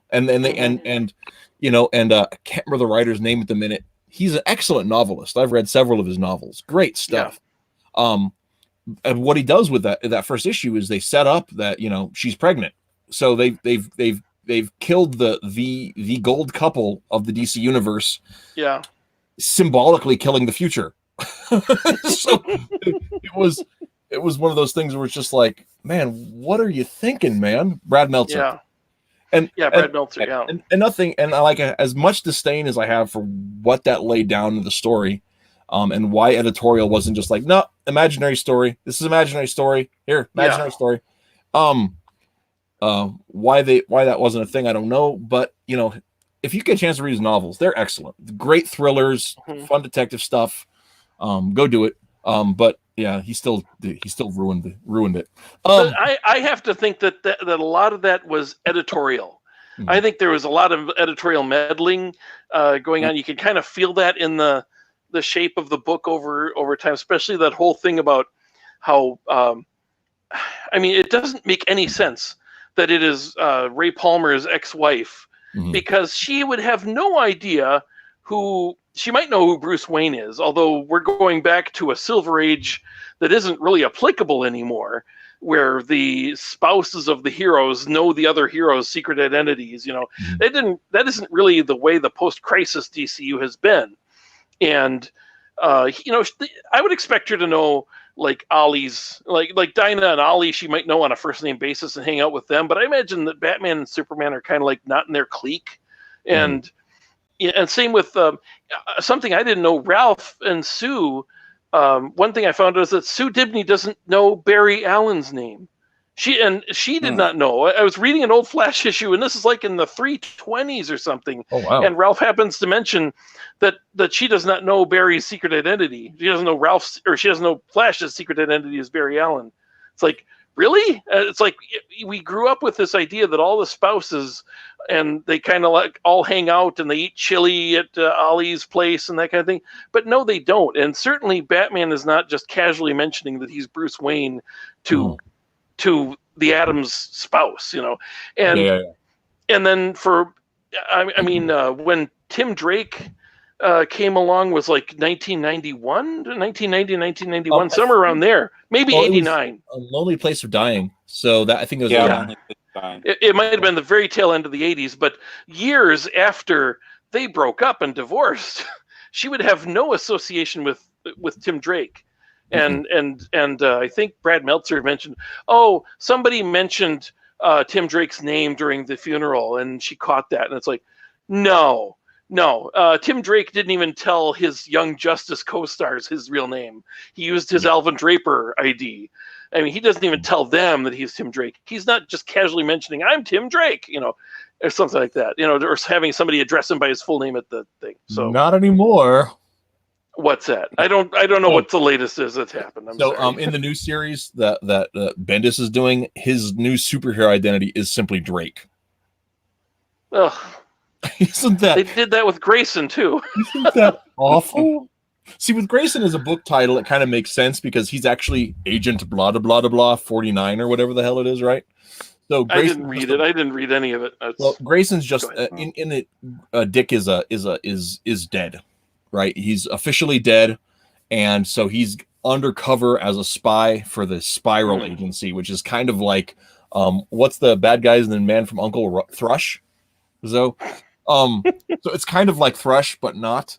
And so he's undercover in this espionage agency, which is how they introduced Helena Bartonelli into the New 52. So Grayson's the name of the book. It's not the name of his superhero identity because he doesn't have a superhero identity because he's officially dead. So Grayson's just the name of the book. So that kind of makes sense.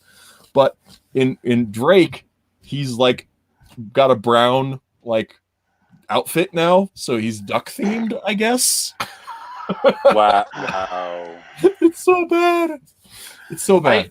I hate everything that's happened since Damian Wayne first appeared, and they ditched Tim Drake as Robin. I mean, I thought Tim Drake was such a wonderful Robin. I see no reason to stop it for the next 20, 30 years, Yeah. And I really enjoy it. I was, Chuck's talked about this where, I mean, I say Chuck like we're friends. We've never actually met, but he's talked about in interviews and stuff that like he always saw an end of the road for Tim Drake, that he wasn't going to continue forever, that eventually he's going to hang up the tights and go have a life. And I've always loved the idea of like him being a prosecuting attorney or something, and they're in Gotham City where his wife is a vigilante on the side, and Steph, they continue to live out their life together, and then she goes out and fights crime, and then he books them in jail. I thought that would be a really fun inversion of the idea, but at the same time true to the character's cores. Yeah. But Chuck managed to keep Tim Drake always the same age for years and years and years. And the moment he left DC to go work at CrossGen, it's like they took Tim Drake and they immediately like aged him up a year or two. And when he was in Young Justice, it's like all around the time that Superboy and Wonder Girl all grew to be like 18. It's like they all suddenly became 18 right around that time, and it's like they I like your idea for the long run for Tim Drake, but the whole point is he should not grow up. Keep Robin the same age, because Dick Grayson's growing up is what has kind of screwed the whole timeline of the DCU. I mean, it has. If not for that, you'd be able to say it's been 5 years since this all started. It's always 5 years. But then it's like you have this kid who didn't even join Batman till his third year of activity, and then he went from 10 to 25. It's like it doesn't work, and And part of my thing is like and when we came up with our universe, one of the things that we did with the Ideal Comics and is that we have a fixed timeline, right? So everything happens in actual year increments. So like Force of Good and Evil, the storyline started in the fall of 2004, and now 15 years later, we're telling the story of the summer of 2005. Right. Yeah. Okay. Several of the stories. Russ was the pencil artist for in our first anthology for Zing 1, the story of our first superhero, Al Jin, and that takes place in 1938. You know that we have a pin on that, and so our characters grow old and die and pass their legacy on, and all that kind of stuff, which is an idea I stole very much from Roy Thomas in his All-Star Squadron book, and I stole very much from James Robinson in his Starman book. And I said, we're just going to do the whole universe this way. It's fixed, and we can tell beginning, middle, and end, and we don't have to continually reinvent the wheel, because if we want to have real things happen to real people, we can see these characters grow up and grow old and mature and have their children and all the joy that life is, but with tights. And so that's one of the things that we on the, and I just realized it is 8:45, and I meant to ask you about an hour ago about Metro MD. So Metro Med, yes. So after you did Jobs Wanted and you bought way more books than you can get rid of easily, yes. And they're just sitting around there collecting dust, and anyway, when that happened, you and was it Phil Meadows? Phil Meadows and I did a story for Shooting Star Comics of two time traveling brothers, Melvin and Marvin Midler, time meddlers, and they go back and they buy hundreds of copies of Action Comics #1 and put them in a vault. Because it's what you and I would do if we had a time machine. Yeah. And they get all the copies they can get from like New York, and they just go and put them in a vault. They seal them all up. They're like, two of them are sitting there putting them all in plastic, and they seal them all up. And then they time travel forward, and it turns out that they took too many, and the character wasn't popular. So because not enough people saw issue 1. Oh, that's amazing! Wow. And. Wow. You only need 10 and you're set. Yeah, exactly. The whole point is you wouldn't want hundreds, but they don't know enough about comics to know that. They're just thinking, money. So they're not smart. They're not smart. The point is they're not smart. But I try to. This actually was a tie-in with a book that Phil and I had talked about doing of time travel police called Temps. As in temporal police, but they're temps. And it's all entirely made up of people who are grabbed at a point in their lives where from then on they never made a dime's worth of difference to the timeline. So they can be, which is really disheartening. If somebody shows up and says, "We can take you out of the time now. Nothing you do matters from here on out." It's like, so they get people who are just about to commit suicide and things like that. So right. So you get a whole bunch of losers, really, making up this group. Well, that's the Booster Gold angle. It is. But anyway, the point is that, time, it's like even these guys have to make sure that anything they do doesn't interfere with time, because they don't want to get found by the time. These are like the guys who would be found by the temps. This is why we just did a short story. And they go back to, they need to eat food in a way that doesn't impact, like, the food that they eat is now missing and somebody else would have eaten that food. So they go back to the loaves of fishes miracle because there's plenty of leftovers. And they go back to, they eat on the Titanic because it's all going to sink. And they end up drinking the bottle of wine that one of the rich guys wanted. And he says, "Screw it, I'm getting on a boat." So they still managed to interfere with time, But so we did that story. And then the next year, we found out about this contest that was being done. This is when American Idol was huge, and it's called Small Press Idol. And whoever won the contest would get published for free. And so we managed to get enough people voting for us, or however I think we had people going around telling everybody at a dorm, go and click this and click it many times. And it's like cheating. Everybody's cheating at this. It's like, it's not really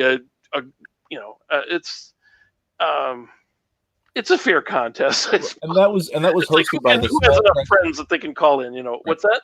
That was hosted by the Small Press Association, right? The exact name of it I can't get right off the top of my head. I'm sorry, it's been too long. But it was like another small publisher or small distribution system, and we would win publication in their anthology, and then we would get to be we would get published for free. Like our series would get published, or we'd get printed for free, and that was a huge win. But then when we won with Metro Med, which was a hospital for superheroes, an idea I'd had for a couple of years, we fleshed it out and we came up with one story that went with the cover that we came up with, and we did the story and we had it all set to go, but it had to get published in the anthology before we could have our book. And it dragged on and on and on, and it went from 2004. We won in late 2004, and in 2005, I'm still waiting for this book. And there's an issue of like the Previews magazine. Somebody else is doing a book called Metadocs about a hospital for superheroes, and I'm like, come on, we've had this ready to go. We had our second story. We had our first issue ready to go. We just need to get it published, and we're waiting and waiting, and I'm going to get beaten to publication date because they're dragging their heels. I imagine what happened was that the other guys contributing to the anthology, they had some slowpokes, some people who failed to get their art in on time or something. So happens. Yeah, but I'm not getting any details. I'm just told, hang on. And I'm like, guys, I need to have this I need to at least beat these guys who, by the time their ad was out, I had the book ready to publish. And so Metadocs came out, completely different premise from ours, aside from the basic idea of a hospital for superheroes. Ours it's a real hospital that treats real patients, but then when superheroes show up, they're ready for that. And theirs is like a hospital that's entirely for superheroes, and it's a skyscraper that's completely full, like every floor, and it goes up into the sky, like into the clouds, and it's got hundreds of like floating ambulances. It's like, where does the trillions of bucks to run this place come from? And mine is trying to be literal, like how many every bit of superhero equipment you come up with, that leaves less money for more X-ray machines and things like that. So, I'm trying to be very realistic, and it's like the towers of Metro Med I actually have like another doc who's a rival on the board, and he feels that all this money is just wasted going to superheroes. So it's got some competition and real tension and drama there. And I never got this far because Phil, who's my free artist, he's doing this because he loves me. All right, great. That's great when you can get it, because I haven't found anybody else who will do it for praise and and friendship. But Phil, that's around the time he adopted a kid, and he needed to put all his time into his family. I totally understand that, And it wasn't. He told me after we did the contest, he never wanted to be a comic book artist. This is just something he was doing for fun with Fanzing, and I'd kind of dragged him along, and I felt really bad about it. But I still like the art on the stories he did, and I'm trying to get stuff that looks like that. I've since published. What happened was that I yanked back my rights from that one publishing company. I said, it's great that you want to do it for free, but I'm getting. I don't know when that's going to happen, and I'm kind of losing confidence in the abilities here to get a book out. So I went to Shooting Star. Scott McCullough helped me get it into production really fast, but there was a screw up in the printing, and it was printed at a low resolution. So that became the Ash Can edition. A few hundred issues printed up just to secure my rights and show, hey, I was the first one to have these characters named this, and that helps because a year later somebody came out with a character named Magnitude, which was my name for my Superman superhero. And so I can say, hey, look, I published it first, and I, had it. I've got copyright on it. So, at least I'm not trying to publish a Magnitude comic. I'm just, but I do have that. And if you Google Magnitude, there he is. You can find his page. So I've got, I've been trying to find artists to work with me, but it's kind of like, I feel like I should pay them, and I don't really have the money like I did in the days when I spent $3,000 printing up the, all those those issues of Job Wanted. Yeah. I didn't really have the money back then. I just went into debt, but I'm smarter now. So, I may do a Kickstarter, but I've done so much research into Kickstarters, and it's like, I've seen so many cases where people get a Kickstarter funded and then they find out how much money they really needed. And they're trying to meet their obligations, and it's like, oh my gosh, I didn't think of how much it would take to ship. The people who don't put shipping extra on their requests, and they have to get it out, and so it's kind of terrifying. But what I think I might do is I might do a very small trade that's just like everything so far. The full color story that I did with Robert, because I did publish I republished my issues, and then I came out with a new #1 issue that was in full color. With one of the stories that was previously published in an all-new story. I really like that one. It was Robert Bavington did the artist for it. He was the art for it. He did he did a really good job, and it looks just awesome. And it's the story of basically my take on Plastic Man sneaking into the hospital, and you don't know if he's a hero or a villain. His name is Mark Stretch. And he's basically Plastic Man if he was played by, now I'm completely losing his name. The guy who plays the guy from Pulp Fiction, who plays Jules. Oh, Sam Jackson. Samuel Jackson. I got stuck on Jackson. I'm like, Jack something. Jack. Yes, Samuel L. Jackson. If Jack Samuel L. Jackson is Plastic Man, that's what's Jack that? Black is Plastic Man. I can see it. I could do. But so it's basically the difference between Plastic Man and the T-1000 is attitude. It really is. So this is like a very tough, very serious Mark Stretch. And my joke is that he is the only Stretcher who is like incredibly paranoid about his secret identity. I mean, think about it. You've got Reed Richards, public, Ralph Dibny, public, Plastic Man, kind of public, kind of hiding the fact that he was once a criminal, but but and so I've got this guy. Nobody knows what his real name is. Nobody knows whether he has a family. Nobody knows anything because he's not going to have anybody showing up and raping his wife. He's very, very paranoid about who knows stuff, and that's why he's so paranoid about the fact that they have a database with all your information, all your medical information, and so he's sneaking into the hospital, and they're getting a big. I got a big fight scene and explosions. Listen, and all that. Jack. Listen, no. Listen, HIPAA not secure enough. Right. I came up with a superhero version of HIPAA that exists in my universe. It's in that story. The government. They already know everything about you. Okay, I may have to steal that line. I may do a story. I may just do a publication of everything that I have so far. I have 2 pages done by with just one of my favorite artists ever, Paris Cullins, who feels a lot about comic books the way I do, that they should be fun. We met at a convention here in the cities and got along so well, and we hang out on Facebook and we talk, and he really wants to do more of a story. He was going to give me like a rock bottom price, and it's like I can't even afford that. It's like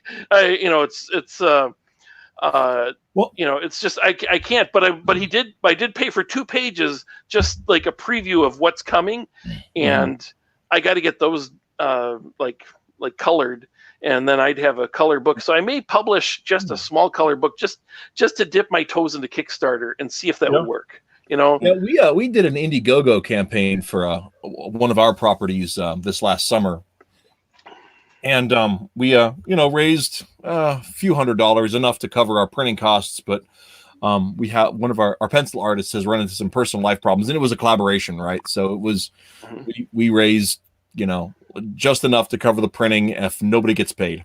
And we're the three of us are all partners in the company, so our pencil inker and myself.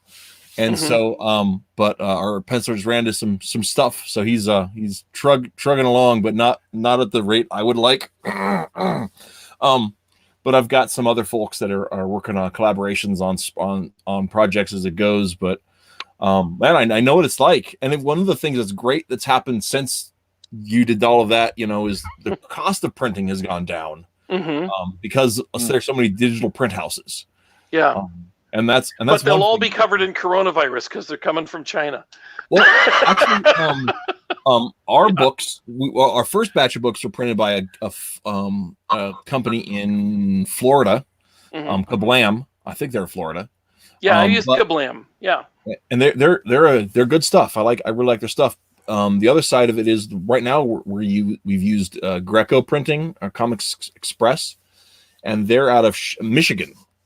And I've really enjoyed working with them, and they're, as long as you're getting, a decent number, you get a pretty good price for it too. So, it's so much cheaper than the old, offset printing that was the only option for so many years. Yeah. And true. Offset printing is still a really good product, but I mean, if you're an indie guy, and you're selling to people who buy indie comics, then the slight ridges from the digital printing no one's going to care about. It's like micrometers taller is the only difference. So, but yeah, no, I have had my eye on Metro Med for a long time. I've never shelled out for it because I'm cheap or something, but I think it's a great concept, and I love the fact that you are dedicated to placing your so much mileage in the universe, right? That like you said, the cost benefit analysis as a plot point. In ours, when we came up with our universe, Escher's World is the name of our universe, Ideal is the name of our company. But when we came up with it, we really wanted to have something that felt lived in, that had a long history. And Russ was super involved in coming up with helping with some of our original character designs. Just before he, went back to school and couldn't draw Force so much anymore. Although we've talked about working on another project, so we'll see how that goes. Yeah. But yeah, that's one of those things that's been in fact, I actually have a copy of our first. This is our first printing. Oh wow! Zing Comics, and this is Al. Oh, sorry, wrong side. This here's Al Jin, who is our Superman, or the first in case of like our first superhero, who kind of starts it all off. But one of the things that's a little different about our universe, I don't think Russ might not even know this, because it was revealed after in the in-between times when he was busy becoming a professor, was that superpowers have always existed in our universe. They didn't just emerge at the beginning of the 20th century, but as the human race separated and tribes formed and everything else, the things that make superpowers work were separated amongst the people groups of the world. And so then here in America in the 20th century, they put it all back together. And so that's where we have this birth of the superpowered people, and everybody had throughout human history had just assumed they were legends. And of course we made legends about us being godlike, because why wouldn't you? It's because some of those stories were real. And so then here in America we have all these superpowers that are emerging, and then as the rest of the world succumbs to miscegenation, I say succumbs like it's a bad thing. I think it's a good thing.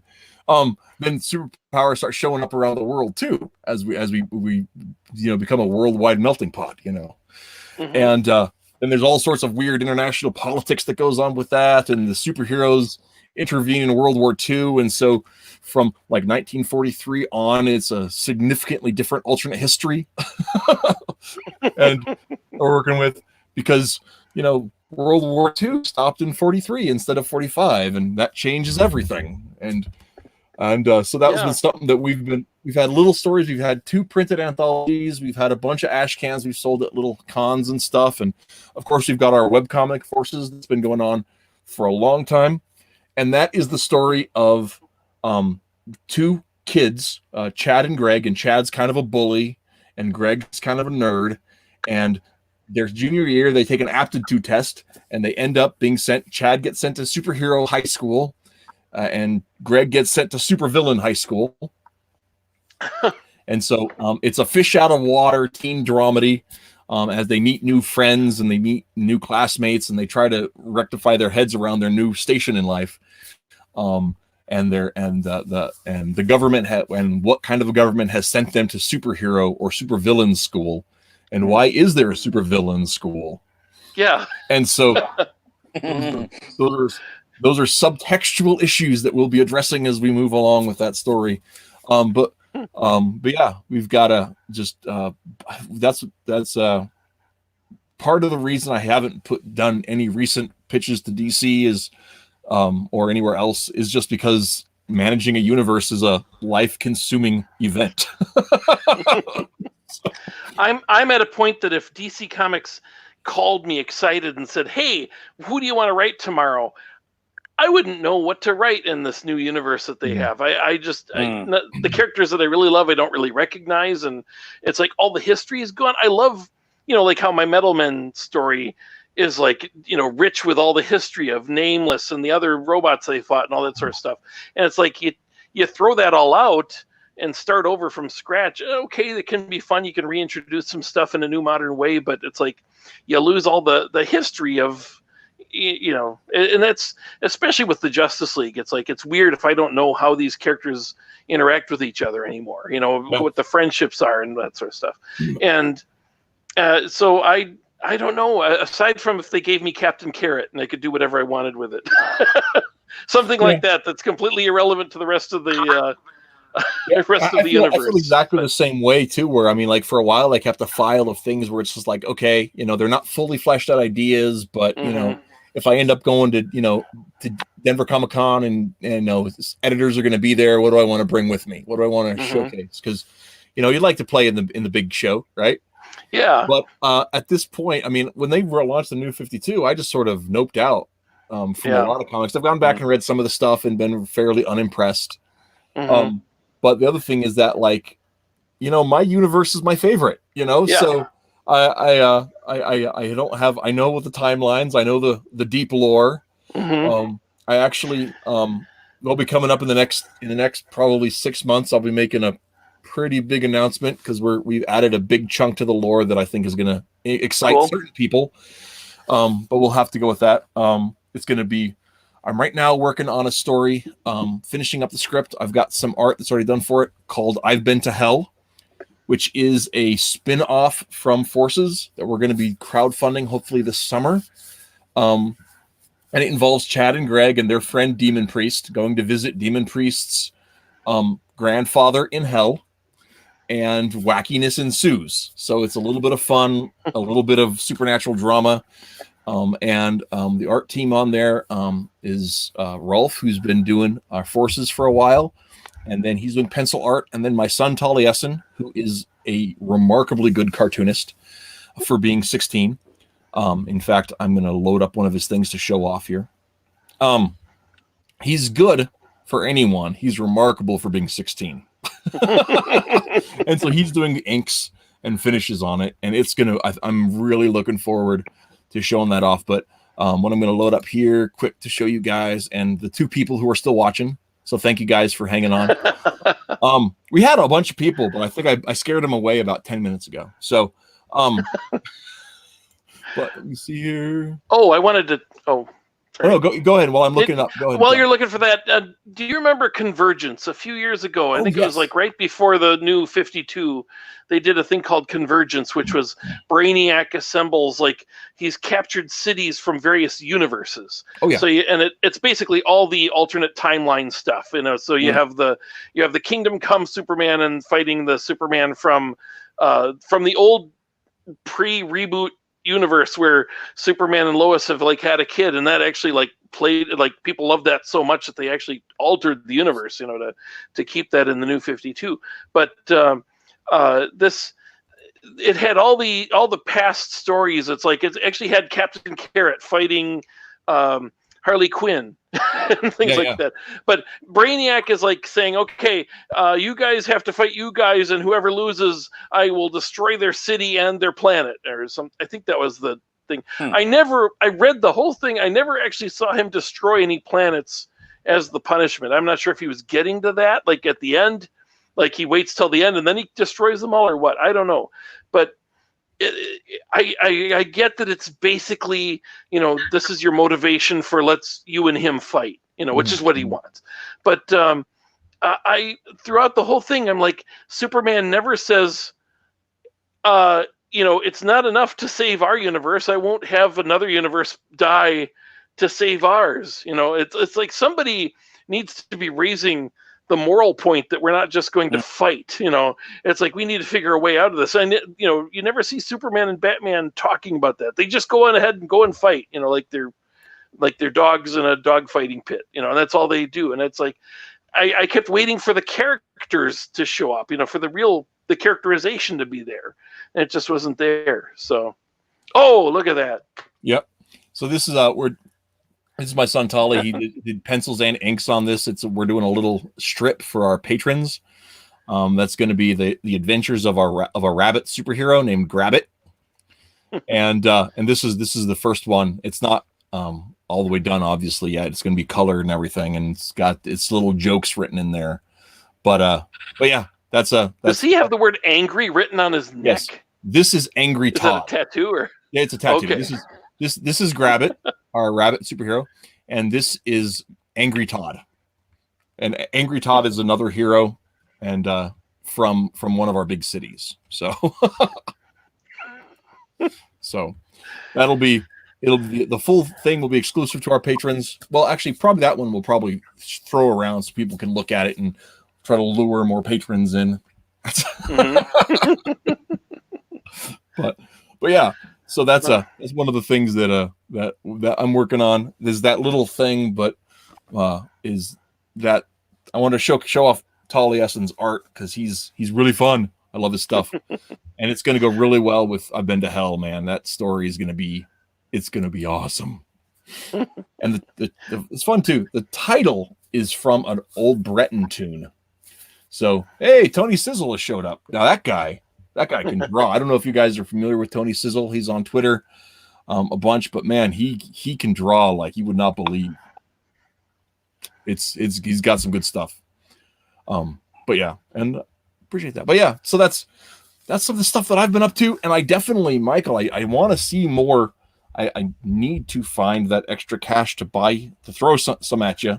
To get maybe when I get that Kickstarter together, you can see the whole thing in color. There you go. I just talked with my colorist who has the other story, which she had already done in color, and I think she's lost that and I may have to get it colored again.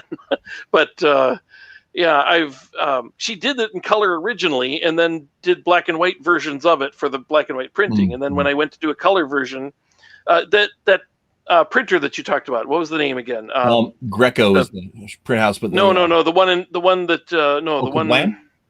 Kablam. I used Kablam before, and when I was going to do the color one, I'd been challenged to get my color one done in time for the convention.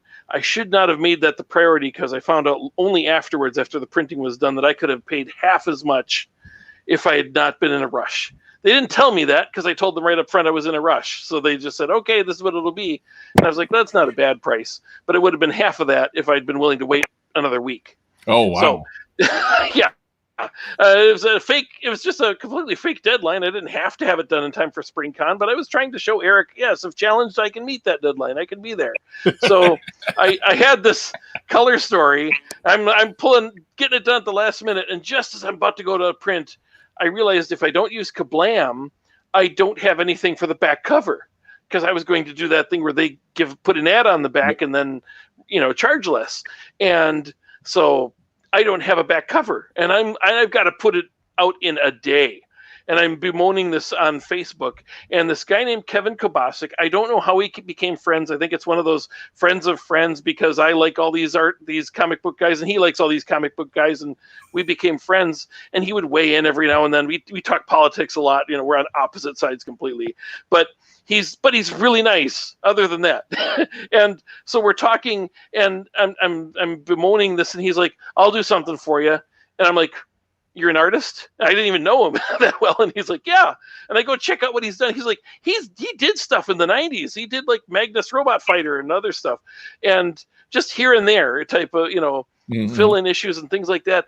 And he did a back cover for me in a day, and didn't charge me anything for it. And it's amazing, and it's great art. And I actually printed it up as a poster to sell because it looked so good. And it's a guy named Forewarned. He has 4 arms, and but his name is Forewarned because he has premonitions every now and then. Right. And he's beating on the candy machine because he lost his money in it. He didn't foresee that, It's like which, considering I've never introduced this character, I'm pulling something out of my butt as an idea for a back cover. Oh, man, I'm like, how about Forewarned is beating this thing up? You have to design Forewarned because we haven't even designed him yet. And I explained what he is, and he drew this guy. He drew how you get the 4 arms to fit under the gown. So he's wearing a hospital gown and slippers, and he's carrying his IV thing behind him, and he's beating on the machine. It just looks great. That's so amazing. I never mentioned the fact, Forewarned is 4-armed. It's like, the fact that he has 4 arms is not mentioned. Never mentioned. Oh yeah. But, you don't want to be too on the names. Yeah. Well, yeah, but that's the idea. Is that he's his premonitions are almost never helpful. Like. Yeah. When he's falling off a building, he gets the premonition of him hitting the ground. And it's like, oh! No, it just made it worse. He can't do anything to stop himself from falling. He's already falling. Oh, I love it. I love it so much. So I've got to come up with I'm really hoping that I do a Kickstarter and it shows that there's some interest in it. If there is, then I could do, I might be able to, do more. It's like, that's part of the reason people use Kickstarter, is just to find out, is there interest in this before we publish, Well, and one of the things you have with something like that too, is if you get enough on Kickstarter for projects that you already have done, right? Then you're looking at, well, now I have seed money that I can pay another artist for. So I know we were in a position where I have an agreement with an artist named Carl who does awesome stuff. It's like if LZ Seeger was like a mid-century like manga artist, like that's this guy's style, and it's great. And I am working with him on a diesel punk kind of superhero of the high plains kind of take. It's called the story's called Welcome to Lincoln, Mr. Little, and it's about Chad from Forces grown up as an apprentice superhero in Lincoln, Nebraska in 2006. So I'm stoked for it. It's got a great story. Carl's art's perfect for it. I can't buy a page but like once every 3 months, right? So it's one of those things where I was kind of hoping we'd have some profit from the Expositioner story that we're not getting any profit from. But we're gonna get that finished for our patrons and for our subscribers and everything else, and the people that got the Indiegogo. I'm excited to get that for them, but that's gonna pay the bills to get it printed. It's not gonna pay anything to get them the next way up. So I'm just like, man, the story's, it's going to be great. I can't wait for it, but I have to wait for it because Carl wants his money up front. And I understand that at least a page at a time. But that's why, like, if you have art that's already done, then you can at least look at that as seed money for the next project if you can generate the interest. But then you also have like, man, if you have people that like were willing to, if you have artists that are willing to collaborate on a script and say like, we'll cut the money down the middle. Oh, okay, that's cool, man. That's awesome when you have that, and that's the with Rolf and Tall, they're willing to take that risk because they mostly draw for fun anyway, and I think Taliesin also draws because he feels obligated to as my child. I also really want to encourage him, and because he's really, really good at it. So, yeah, finding the people who will do it for the fun of it, and if there's money for it later, that's great. But I've not been able to find that. Yeah, it's really. Admittedly, I've not been out pounding the boards trying to find somebody. It's partly just the, it's like the work of all this. It's like. I'm also looking at the fact that it's like over the last 10 years, I've hardly bought any comic books. I still love old comic books, but the new stuff, I every now and then I read something I like, but it's been a while. And I know that as an industry, it's kind of on the downward slope. And it's like, so I'm trying to do work in an industry that isn't selling very well. It's like, and I'm pitching to a smaller and smaller audience of people who would like I don't know how much longer we have to talk because we're way over time here, but we are over time, but we'll finish this segment. Segment. When I gotta bounce, you guys. Okay. Well, bye, Russ. It's way later there than it is here, so you go ahead. And we'll talk to you later, man. I'll have more questions for you next time. Righty, take care. Sorry I talked so much. No. Bye. Sorry about that. I didn't mean to dominate the conversation. It's fine. It's fine. I did a really poor job of managing it this time. I usually am a little better about it, but I've been terrible today. Metromed, when I originally conceived it, I was thinking how cool it would be to like take the superheroing kind of seriously, that you could get seriously injured doing superhero stuff, and having somebody like Nightwing who just bounces off of walls and lands on the ground safely. I'm like, that's got to kill your knees eventually, and you're only 25, dude. There's all this wear and tear, and there's all this. I wanted to just take some of the stuff seriously, some of the villain threats seriously. Again, I'm conceiving of this before Identity Crisis. This kind of brings this all together. All the stuff we've talked about, bringing this all together. I wanted to deal with like the fact that somebody who has a supervillain who might grab. I have a character named Nitro Knight, and his sidekick is named Dynamite, and she's his daughter, and she's like. I don't know. I've gone. Should it be 14 or 16? I don't know. But it's like there's a very real threat that if they're caught, they aren't just going to be put in a machine to escape. Like Batman and Robin comics.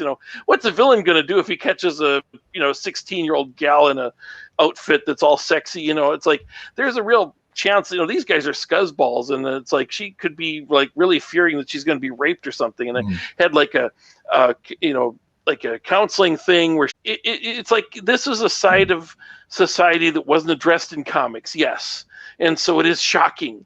But at the same time, once you've opened this doorway, it's like, well, okay, then how come there's really no going back to the DC universe where Batman and Robin get strung up in a trap with an hour before they before it's going to kill them, and the villain leaves them assuming it's going to happen.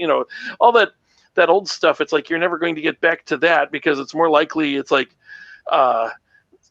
real criminals from prison would do horrible things to the boy sidekick of a superhero just to I mean, I don't want to get too graphic or anything, but I'm just saying, it's like, okay, we're dealing with supervillains. Yes, they go, but they're not like prison brutal, the kind of stuff that happens in shows like Oz. That's not what happens in just the DC Comics universe. And it's like, if you start getting really dark and brutally serious, I think it's no fun. And so the direction I was going with Metromed way back in the early 2000s is kind of the way that the DC universe has gone completely with everything. And I was like, oh, I don't even like this. Now I completely reversed course. And it's like, my comic is like a Bronze Age comic. and it's more fun and not as, I'm not going to do that kind of stuff because I really don't find it fun, at least not when it's all the time, you know? Yeah. And I think I think that's one of the big issues. I mean, because I remember, you know, coming up in comics in the 90s, you had stories, you know, like Neil Gaiman's Hitman, Neil Gaiman's Sandman, like Hitman, like parts of Starman that had these high stakes, even Batman stuff, depending on which story, had high serious drama stuff. And then you have had you know, Robin, which was a little less serious because Robin was fighting, you know, Ulysses, whatever, and and stuff like that. And then you had the general, the general with the little stars on his head. I love that kid. and then you have at the same time, you've got, you know, Young Justice, which was, you know, half for laughs. You know, the drama was real, but everything else was a joke, right? I mean, the interpersonal drama was real. The teenage politics was real, but everything else was a joke. And I one of the things we wanted to do with our universe was have a structure that was flexible enough that you could have forces which is almost entirely played for laughs, except for the teenage politics stuff. It's very much informed by Young Justice, right? And Saved by the Bell. But it's very much informed by that stuff. But at the same time, you've got, you know, very serious stories like the Cold War, and our Cold War is different. And you have, you know, the government is running villain schools. There is a real serious in-universe reason for that, even if the villain school that Greg goes to is pretty much a joke, right? So you're getting a lot of laughs along the way. Yeah, he gets in a lot of laughs along the way. His teachers are kind of buffoons, all that kind of stuff. But you know, one of his teachers, the Black Magus, in Forces, is played for laughs. His history in the universe is dark. We revealed a little bit of it in our second anthology, just a little bit of it, but it's dark. And so it's one of those things where, in the context of Forces, because that's a comedy comic, these characters act one way. Outside of the context of that, they may well act differently, because it's not just like, you know, Superboy in his own book was not a goof. Superboy in Young Justice was slightly less goofy than Impulse. Right? Yeah, that's true. Yeah, slightly. Yeah, and that's one of the things we really wanted to be able to have the flexibility to do, because growing up, I felt that's what made comics fun. You know, if you're picking up Geffen's, you know, Justice League International, man, you're having a good laugh one issue, and then the next issue they're literally saving, you know, existence, and you believe both of them. You know, and you believe both of them. I think that's a strength. At the same time, like if you read Aquaman, Peter David's Aquaman, it's like there's like a joke every year, and the rest of it's like high fantasy drama, right? And, yeah, and so that's that kind of we wanted to be able to have that flexibility. And of course, all of those examples are from DC because Marvel took itself a little too seriously, which you wouldn't know judging by their movies, where they have. It's funny, Marvel's movies are like what DC Comics used to be, and DC Comics are like what Marvel was always described to me as. It's like exactly. The way it is now. It's so dark. And Marvel, it's like I go watch the Marvel movies, and it's like, why aren't the DC movies like this? And why are Marvel movies like this when I was always told that Marvel is so serious and so in-depth and gritty, and it's like, it's not the way their movies are at all. Their movies are basically like DC movies, except there's some characters that are different. And I love them. I love Marvel's movies. I'm just saying. I even love them more probably because I don't have a, you know, you changed this aspect of the character, girl. Because less personal investment. I mean, I never read a Captain America comic. I've never read, you know, most of these characters. I know Hulk from the TV show. That's about it. And so I have no, you know, preconceptions of how they should be portrayed. And I go watch these movies, and it's like I know nothing about this going in. It's kind of fun. I'm sure that Guardians of the Galaxy might be a real travesty to a person who loves Guardians of the Galaxy, and it was super serious and they didn't dance. What is this? That kind of thing probably has some real long true believers of the Guardians of the Galaxy. Probably that took that's just they're laughing all the time. Who knows? Maybe I'm wrong. I don't know. I've never read it, but you're not. Yeah. That one specifically, and actually, I think that I've read some Guardians comics, not a lot, but of the more recent ones, some of the lore is similar, and a lot of the characters, except for Star-Lord, are similar. But they had Han Solo instead of Star-Lord. That's very much the difference. A less mature Han Solo is what they had instead of Star-Lord. Which, I mean, I thought Guardians was fun, and I watched the second one, but I won't watch another. And not because of the fan thing, just because really? I've just seen it. I've seen it. There wasn't enough. The Marvel movies have stopped innovating in a lot of ways. But I've heard a lot of people say that it's like a what would you say? It's like put everything into this mold, because it's just going to be here's how you put out another Marvel movie. You make sure you got a joke every few minutes, or every minute, or every 30 seconds, and you have to have a villain who is the opposite of the hero, and it's all kind of it's what's the word? It's like a template. Yeah. And I've heard that. Yeah. So that's I enjoyed it, but yeah, we're at 2.5 hours, so yeah, and so we should go.